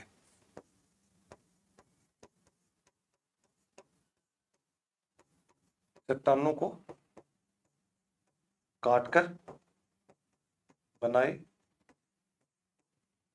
गए। तो इसी प्रकार विशाल अन्नागार 2 जगह से मिला है।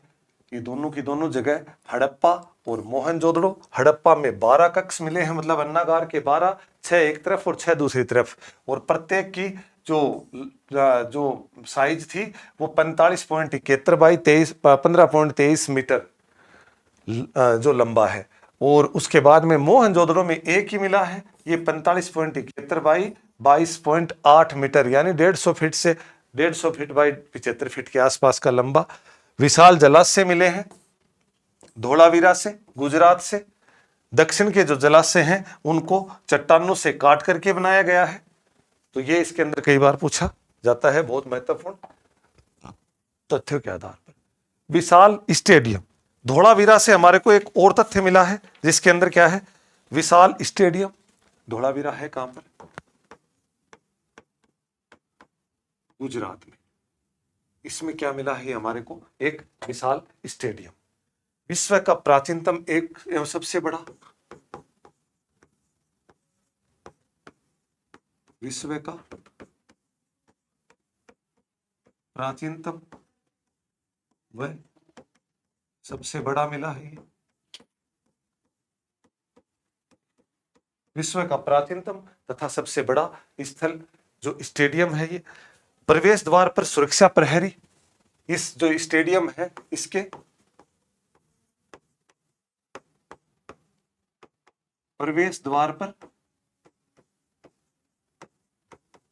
सुरक्षा प्रहरी का कमरा मिला है, सुरक्षा प्रहरी का कक्ष मिला है। तो अपन ये लगा सकते हैं कि इस तरह का स्टेडियम है। बैठने के लिए सोपानात्मक व्यवस्था, बैठने के लिए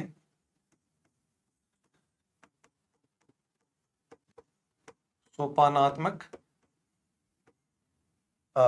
मतलब सोपानात्मक व्यवस्था मिली है इनकी, ऊपर नीचे नीचे ऐसे करके जो सीढ़ीदार है वो सारी चीजें मिली हैं। तो ये माना जा सकता है कि संभवतः खेल प्रतियोगिताओं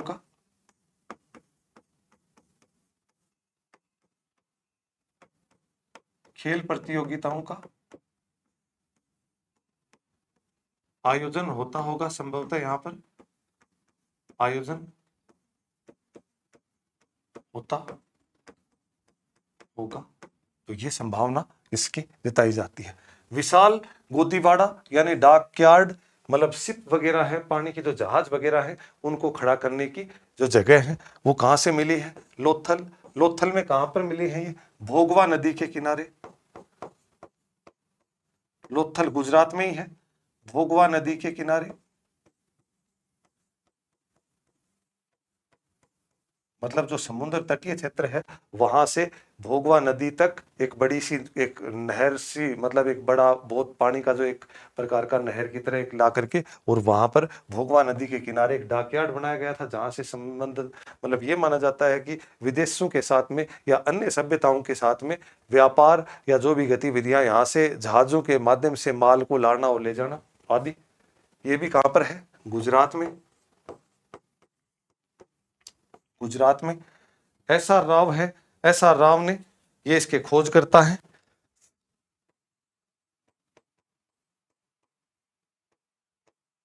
एसआर राव है, इन्होंने जो लोथल का जो स्थल है इनकी खोज की थी। नदी मैंने पहले ही बता दिया, भोगवा नदी है।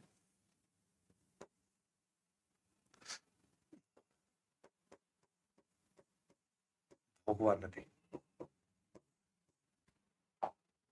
ठीक।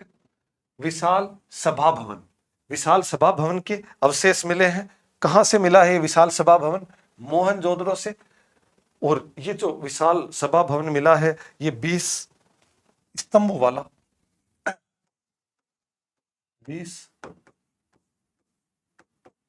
स्तंभों वाला, 20 स्तंभों के ऊपर टिका हुआ है। अन्य नाम इसका कॉलेजिएट बिल्डिंग भी बोला जाता है इसको।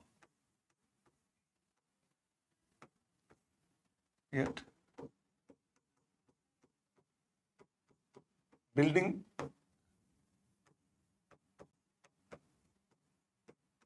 भी कहा जाता है इसको। मैक्के ने इसको व्यापारिक मंडी कहा। मैक्के ने इस जो विशाल सभा भवन है इसको मैक्के ने, अर्नेस्ट मैक्के ने क्या कहा? संभवतः ये क्या होगी? व्यापारिक मंडी होगी। और मार्शल ने इसको क्या बताया? मार्शल ने कहा कि कोई न कोई ये तात्कालिक समय का धार्मिक स्थल बताया है। तो इस तरह का एक मतलब बड़ा सा दिखने वाला 20 स्तंभों के ऊपर एक बड़ी सी संरचना, जिसको अर्नेस्ट मैक्के है उन्होंने तो व्यापारिक मंडी कहा, और जॉन मार्शल ने इनको क्या कहा कि धार्मिक स्थल संभवतः यहां पर होगा धर्म के बारे में।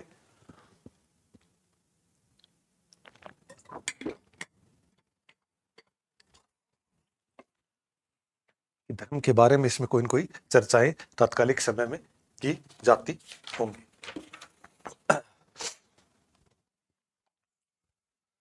सैंधव कला, सैंधव कला सिंधु घाटी सभ्यता की जो कला है, विभिन्न प्रकार के इसके प्रमाण मिले हैं हमारे को।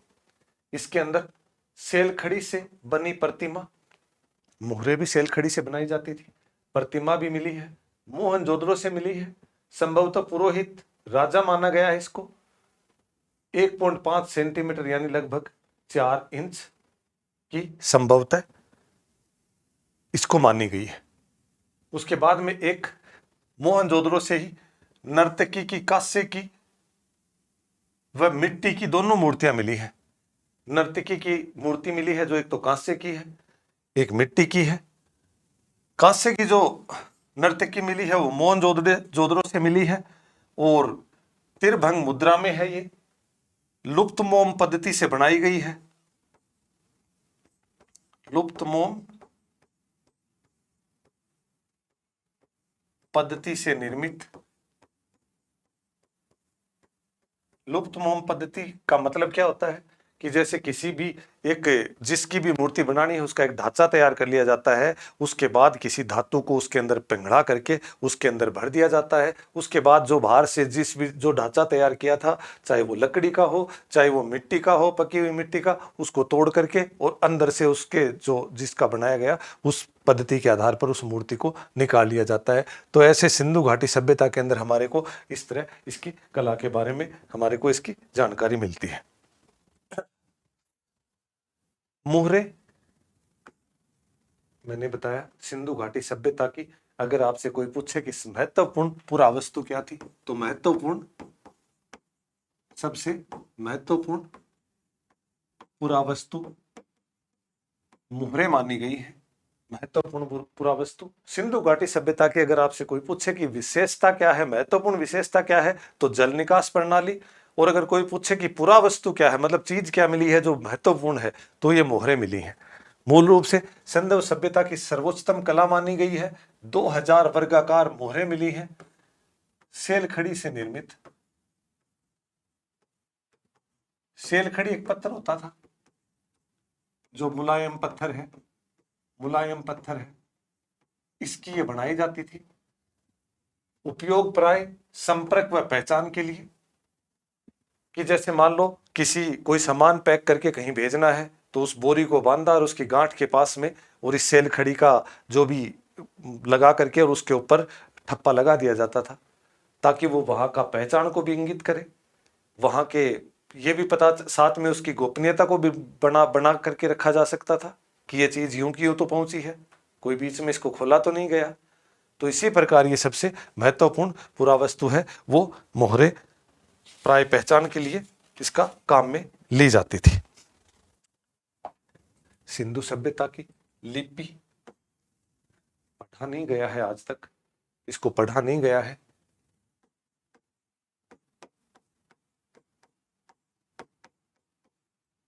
पढ़ा नहीं गया है। भाव चित्रात्मक थी, पिक्टोग्राफिक बोला जाता है या ब्रिस्टोफिडन बोला जाता है। पिक्टोग्राफिक का मतलब है या भाव चित्रात्मकता का मतलब है कि चित्राक्षरों का प्रयोग किया जाता था इसके अंदर, चित्राक्षरों का प्रयोग किया जाता था कि मतलब चित्र बना दिए जाते थे, कोई मछली, कोई गाय, कोई हिरण, इस तरह के। और जो भी कुछ चीजें, अगर मान लो जो कुछ भी लिखना है तो इस प्रकार के जो भी चित्र हैं उनको इसके अंदर बना दिया जाता था। अन्य नाम इसको ब्रिस्टोफिडन। ब्रिस्टोफिडन का मतलब क्या है कि ये मूल रूप से दाएं से बाएं व बाएं से दाएं लिखी जाती थी, बाएं से दाएं लिखी जाती थी। पढ़ी नहीं गई है, इसलिए क्या लिखा किसी को पता नहीं है। मूल रूप से यहां से लिखना शुरू किया जाता था, ऐसे लिख करके, फिर यहां से शुरू किया जाता था, ऐसे लिखते थे, फिर यहां से शुरू करते थे, ऐसे लिखते थे, फिर यहां से ऐसे, तो ऐसे ऐसे ऐसे करके लिखा जाता था। जैसे अभी हमारी भाषा हिंदी मान लो या इंग्लिश, लिपि अगर हम हिंदी भाषा की बात करें तो देवनागरी लिपि। लिपि का मतलब होता है लिखने का एक तरीका, कि हम किसी भी शब्दों को लिखते हैं तो उसके ऊपर सिरोरेखा होंगी, साथ में शब्द किस तरफ से, बाएं तरफ से शुरू करेंगे, दाहिनी तरफ जाएंगे, फिर लाइन खत्म होने के बाद दोबारा बाएं से फिर दाहिने, तो इसी प्रकार से मतलब इसकी लिपि बोलते हैं। चिन्हों का प्रयोग किया जाता था, जिसके अंदर मूल रूप से 64 तो मूल चिन्ह है और 250 से 400 चित्राक्षर है।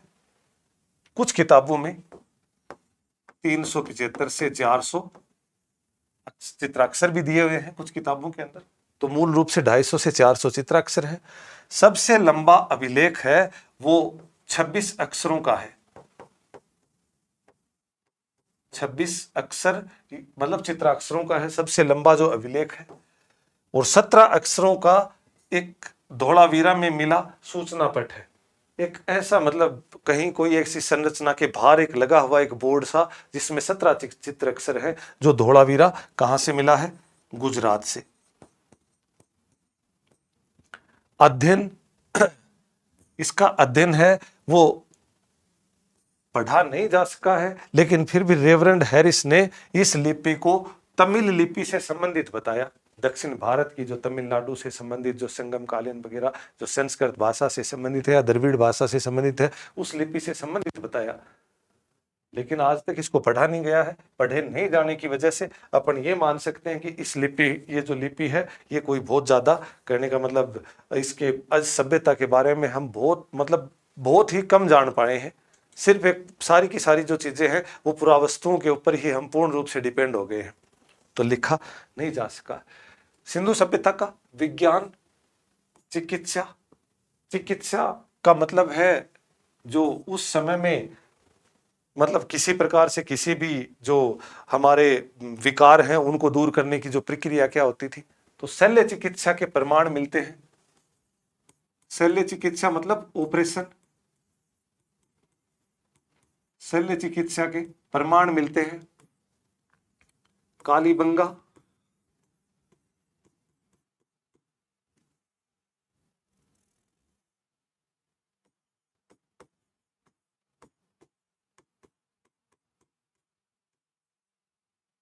शल्य चिकित्सा के प्रमाण मिलते हैं हमारे को कालीबंगा व लोथल से। लोथल से एक खोपड़ी से, खोपड़ी में 6 छेद, 6 छेद मिलते हैं। एक खोपड़ी का अवशेष मिला है किसी बच्चे का, उस खोपड़ी के अंदर 6 छेदों के अवशेष मिले हैं। उससे यह प्रमाण होता है कि संभवतः वो शल्य चिकित्सा की प्रक्रिया जानते होंगे। अब ये तो भविष्य के उस समय के गर्त में ही है कि क्योंकि उसकी भाषा वगैरह और आदि चीजें हम जान ही नहीं पाए हैं, तो इसके बारे में बहुत सी चीजें अपन जान नहीं पाएंगे। धातु कर्म की जानकारी थी इनको, मतलब रसायन के बारे में जानते थे ये लोग। रसायन के बारे में क्यों जानते थे कि कांस्य की जो नर्तकी मिली है ये कहां से मिली है? मोहनजोदड़ो से। और जो कांसा है वो मूल रूप से आपको पता ही है किन दो चीजों से मिल करके बनता है। कांसा है वो किस चीजों से मिलकर के बनता है? तांबा व टिन। तो कहने का मतलब इसके बारे में इनको जानकारी थी कि कितनी अनुपात में कौन कौन सी चीज को मिलाना है। तो ये संभवतः कितने आगे की बात है। कांस्य युगीन रथ मिला है, ये कहां से मिला है? दाइमाबाद महाराष्ट्र से। दाइमाबाद महाराष्ट्र से कांस्य युगीन रथ मिला है। मर्द भांड है, उस समय के मर्द भांड है वो बर्तनों को पका करके, मर्द भांड है मिट्टी के जो बर्तन है,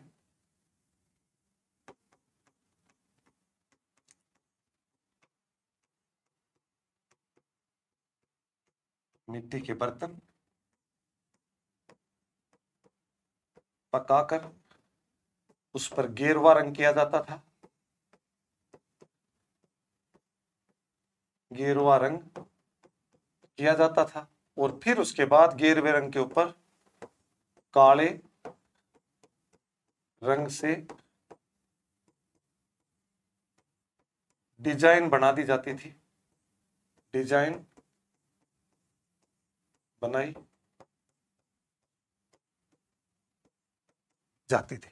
तो कहने का मतलब वहां के जो मिट्टी के बर्तन मिले हैं उनको पका लिया जाता था।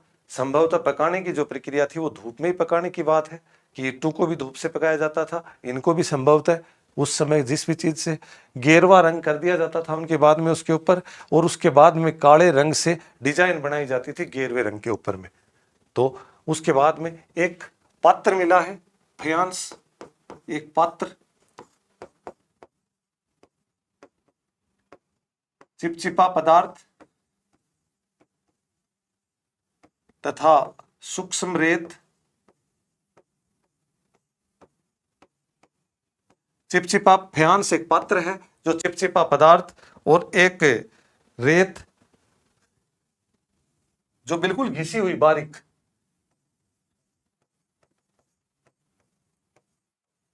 घिसी हुई, इन दोनों को मिला करके, इन दोनों को मिला करके और एक पात्र बनाया गया था जिसको फयांस कहा जाता था। संभवतः यह माना गया है कि हड़प्पा सभ्यतावासी इसमें सुगंधित पदार्थ रखते होंगे, सुगंधित पदार्थ रखते होंगे। संभवतः ये प्रमाण मिलते हैं कि ये लोग विलासिता से संबंधित प्रमाण मिलता है, ये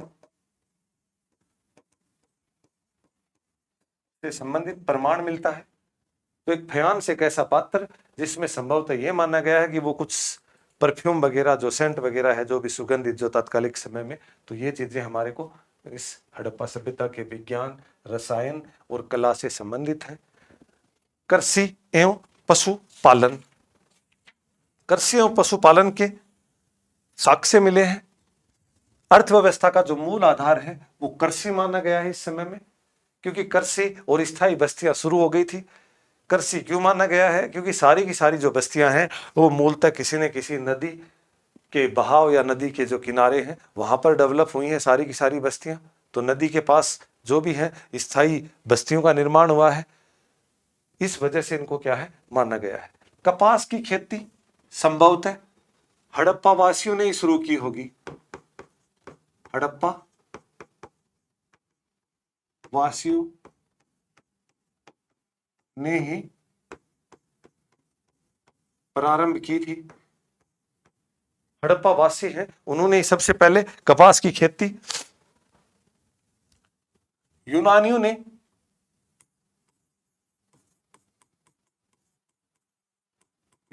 ने इस कपास को सिंडन कहा और सिंधु वासियों की वजह से इनको, कपास को इन्होंने क्या कहा, यूनान वासियों ने कपास को सिंदन कहा, यूनानियों ने इस कपास को। गेहूं व जौ के दाने मिले हैं, दोहरे जुते हुए खेत मिले हैं, दोहरे जुते खेत के प्रमाण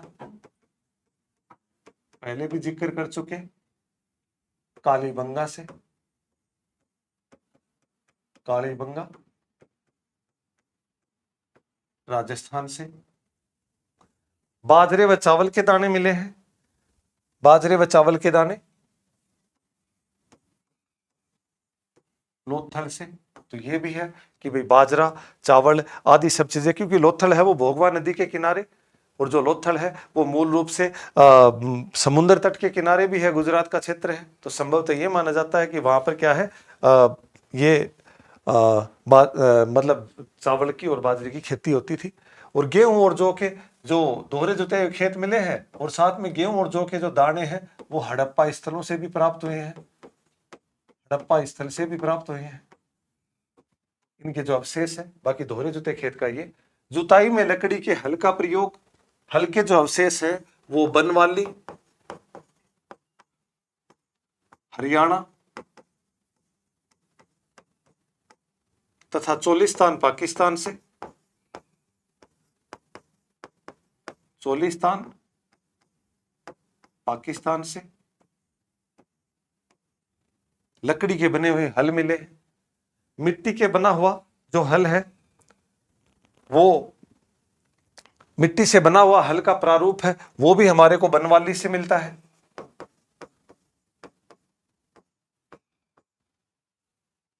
जुताई में लकड़ी के हल का प्रयोग, तो हल के प्रयोग है जैसे दोहरी जुताई खेती वगैरह जिसमें भी है वो सारे के सारे लकड़ी का, और हल है वो बनवाली हरियाणा से। मिट्टी से बना हुआ एक प्रारूप, मिट्टी से बनी हुई इक्का गाड़ी वगैरह। विश्व का दोहरा जुता हुआ खेत प्राचीनतम, सबसे पहले प्राचीनतम वही कहां से, कालीबंगा से, कालीबंगा राजस्थान, हनुमानगढ़ इससे मिला है। नहरों के अवशेष सोरतगोई से, सोरतगोई, सोरतगोई कहां पर है, अफगानिस्तान में, अफगानिस्तान से।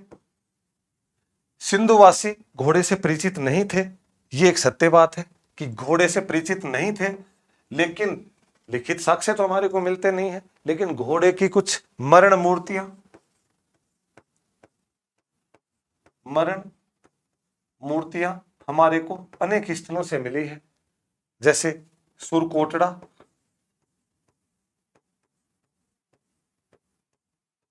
रणहुंडई,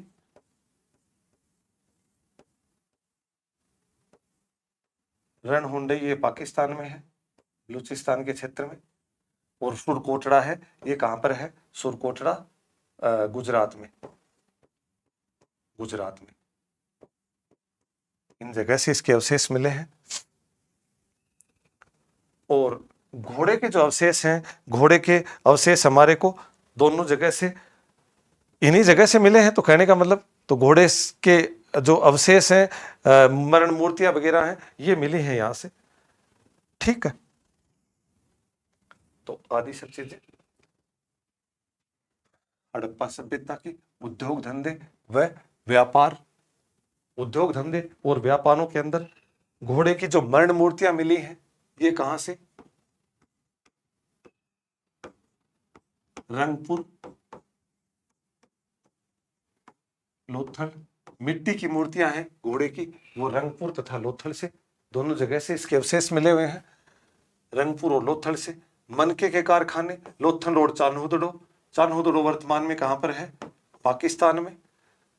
व्यापार की जो साक्ष्य है हड़प्पा सभ्यता के समय में वस्तु विनिमय पर पद्धति पर आधारित था, वस्तु विनिमय पद्धति वस्तु विनिमय पद्धति का मतलब क्या होता है कि जब आप व्यापार करते हैं तो एक चीज आप भेजते हो तो उधर से भी कोई न कोई उसके बदले में दूसरी चीजें आती हैं। तो वस्तु विनिमय पद्धति के ऊपर आधारित था जो व्यापार था तात्कालिक समय में।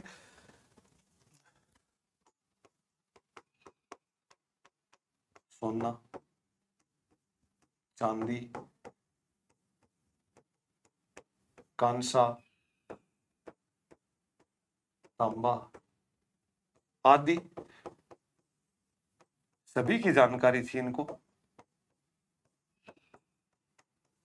सभी की जानकारी थी। सोना दुर्लभ ही था मूल रूप से। तांबा है वो गणेश्वर खेतड़ी नीम का थाना जो गणेश्वर सभ्यता है वहां से, और साथ में तांबा है ओमान से भी मंगाने के साक्ष्य मिले हैं, ओमान के साथ इनके व्यापारिक संबंध है। टिन है वो ईरान और अफगानिस्तान से। सोना है वो मैसूर, मैसूर कहाँ, कर्नाटक के क्षेत्र में, कर्नाटक वर्तमान के अंदर जो कर्नाटक की जो सोनार की जो खाने थी, कोलार की जो खाने थी सोने की,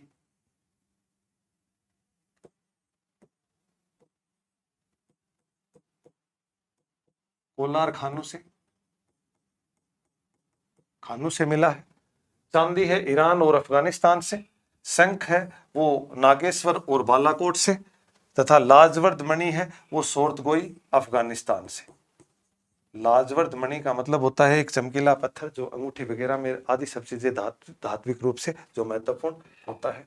इस प्रकार से जलवीय व्यापार और विदेशी संबंध की, जो जलीय व्यापार मतलब समुद्रों के साथ में और विदेशी जो क्षेत्रों के साथ में जो व्यापार है वो सबसे ज्यादा कहां से और किस प्रकार के उसके जो हमारे को तात्कालिक समय में प्रमाण मिले हैं। तो इसके बारे में हमारे को मकरान की खाड़ी सिंधु वासियों के लिए जलीय व्यापार, मकरान की खाड़ी क्षेत्र से मिला है। इसके प्रमाण जहाज व नौकाएं बनी हुई मुद्रा, ये कहां से मिली है हमारे को, हड़प्पा से अवशेष मिला है जिसमें वहां की जो कुछ मोहरे हैं उनके ऊपर जहाज और नौकाएं बनी हुई कुछ मूर्तियां मिली हैं।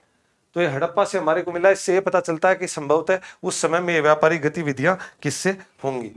सिंधु तथा बेबीलोनिया से संबंध के बीच में जो मुख्य बंदरगाह है वो मुख्य बंदरगाह किसको, सुतकांगेंडोर को।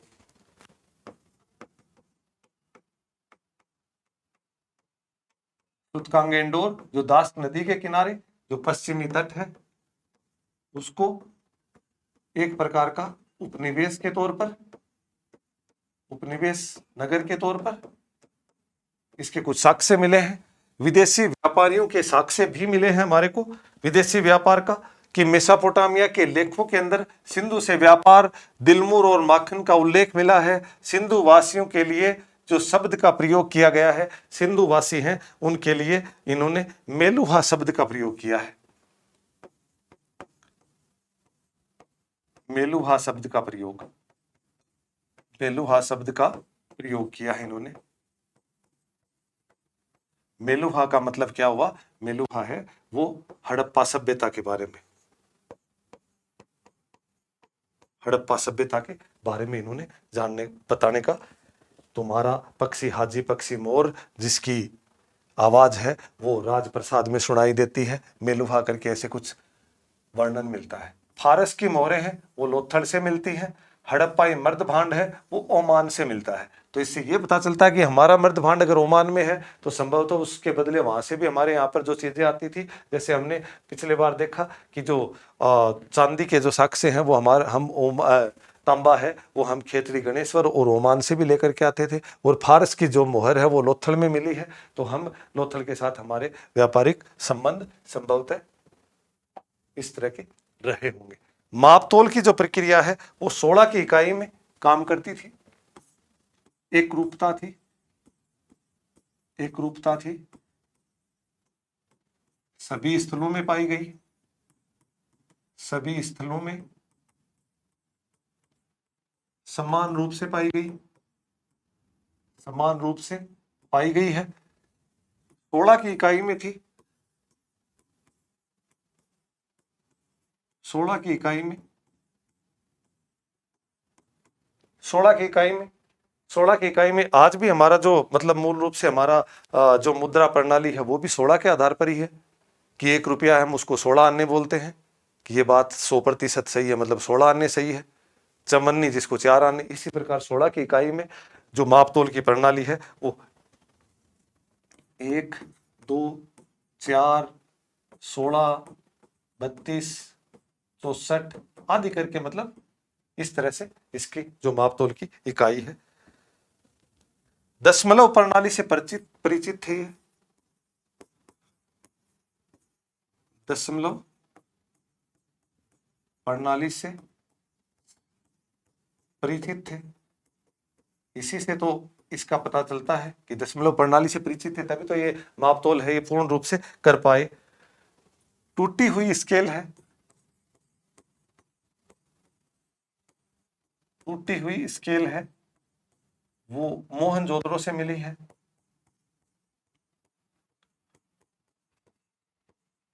मापतोल से संबंधित मोहनजोदड़ो से टूटी हुई स्केल के अवशेष मिले हैं।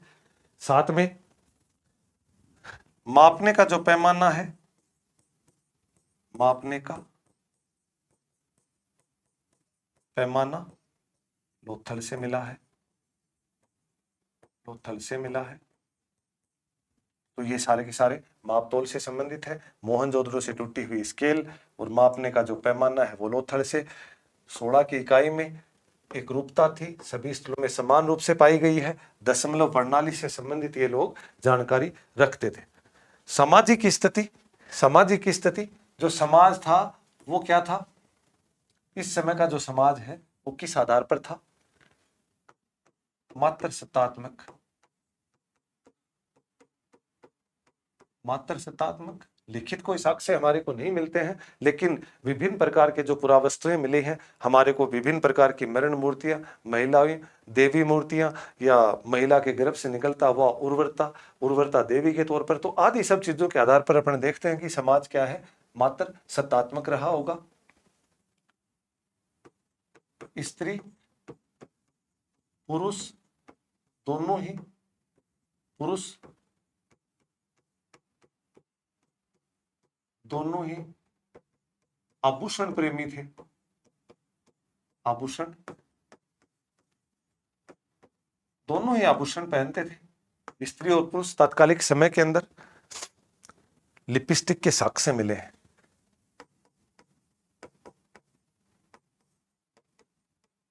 लिपस्टिक,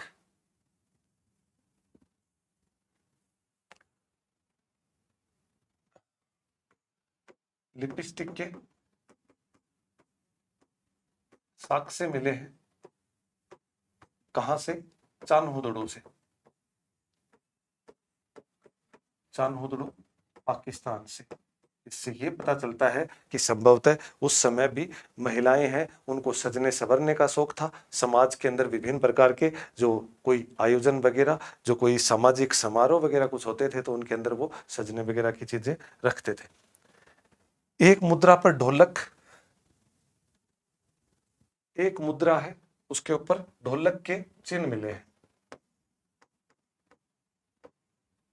ढोलक के चिन्ह मिले हैं किस पर, मुद्रा पर। तो इससे ये पता चलता है कि कोई, मतलब कहने का मतलब नृत्य संगीत जैसी कुछ प्रथाएं, प्रथाएं रही होंगी, नृत्य और संगीत जैसी कुछ प्रथाएं संभवतः उस समय रही होंगी। सिंधुवासी हैं वो शांति प्रिय थे, शांति प्रिय थे। क्यों माना जाता है, क्योंकि कोई हथियार, तलवार आदि के साक्ष्य हमारे को नहीं मिलते, आदि के साक्ष्य नहीं, आदि के साक्ष्य हमारे को तत्कालीन समय में कोई भी हमारे को नहीं मिले हैं। तो इनसे ये पता चलता है कि संभवतः वो शांति प्रिय रहे होंगे, उनको युद्ध वगैरह आदि सब चीजें करने की।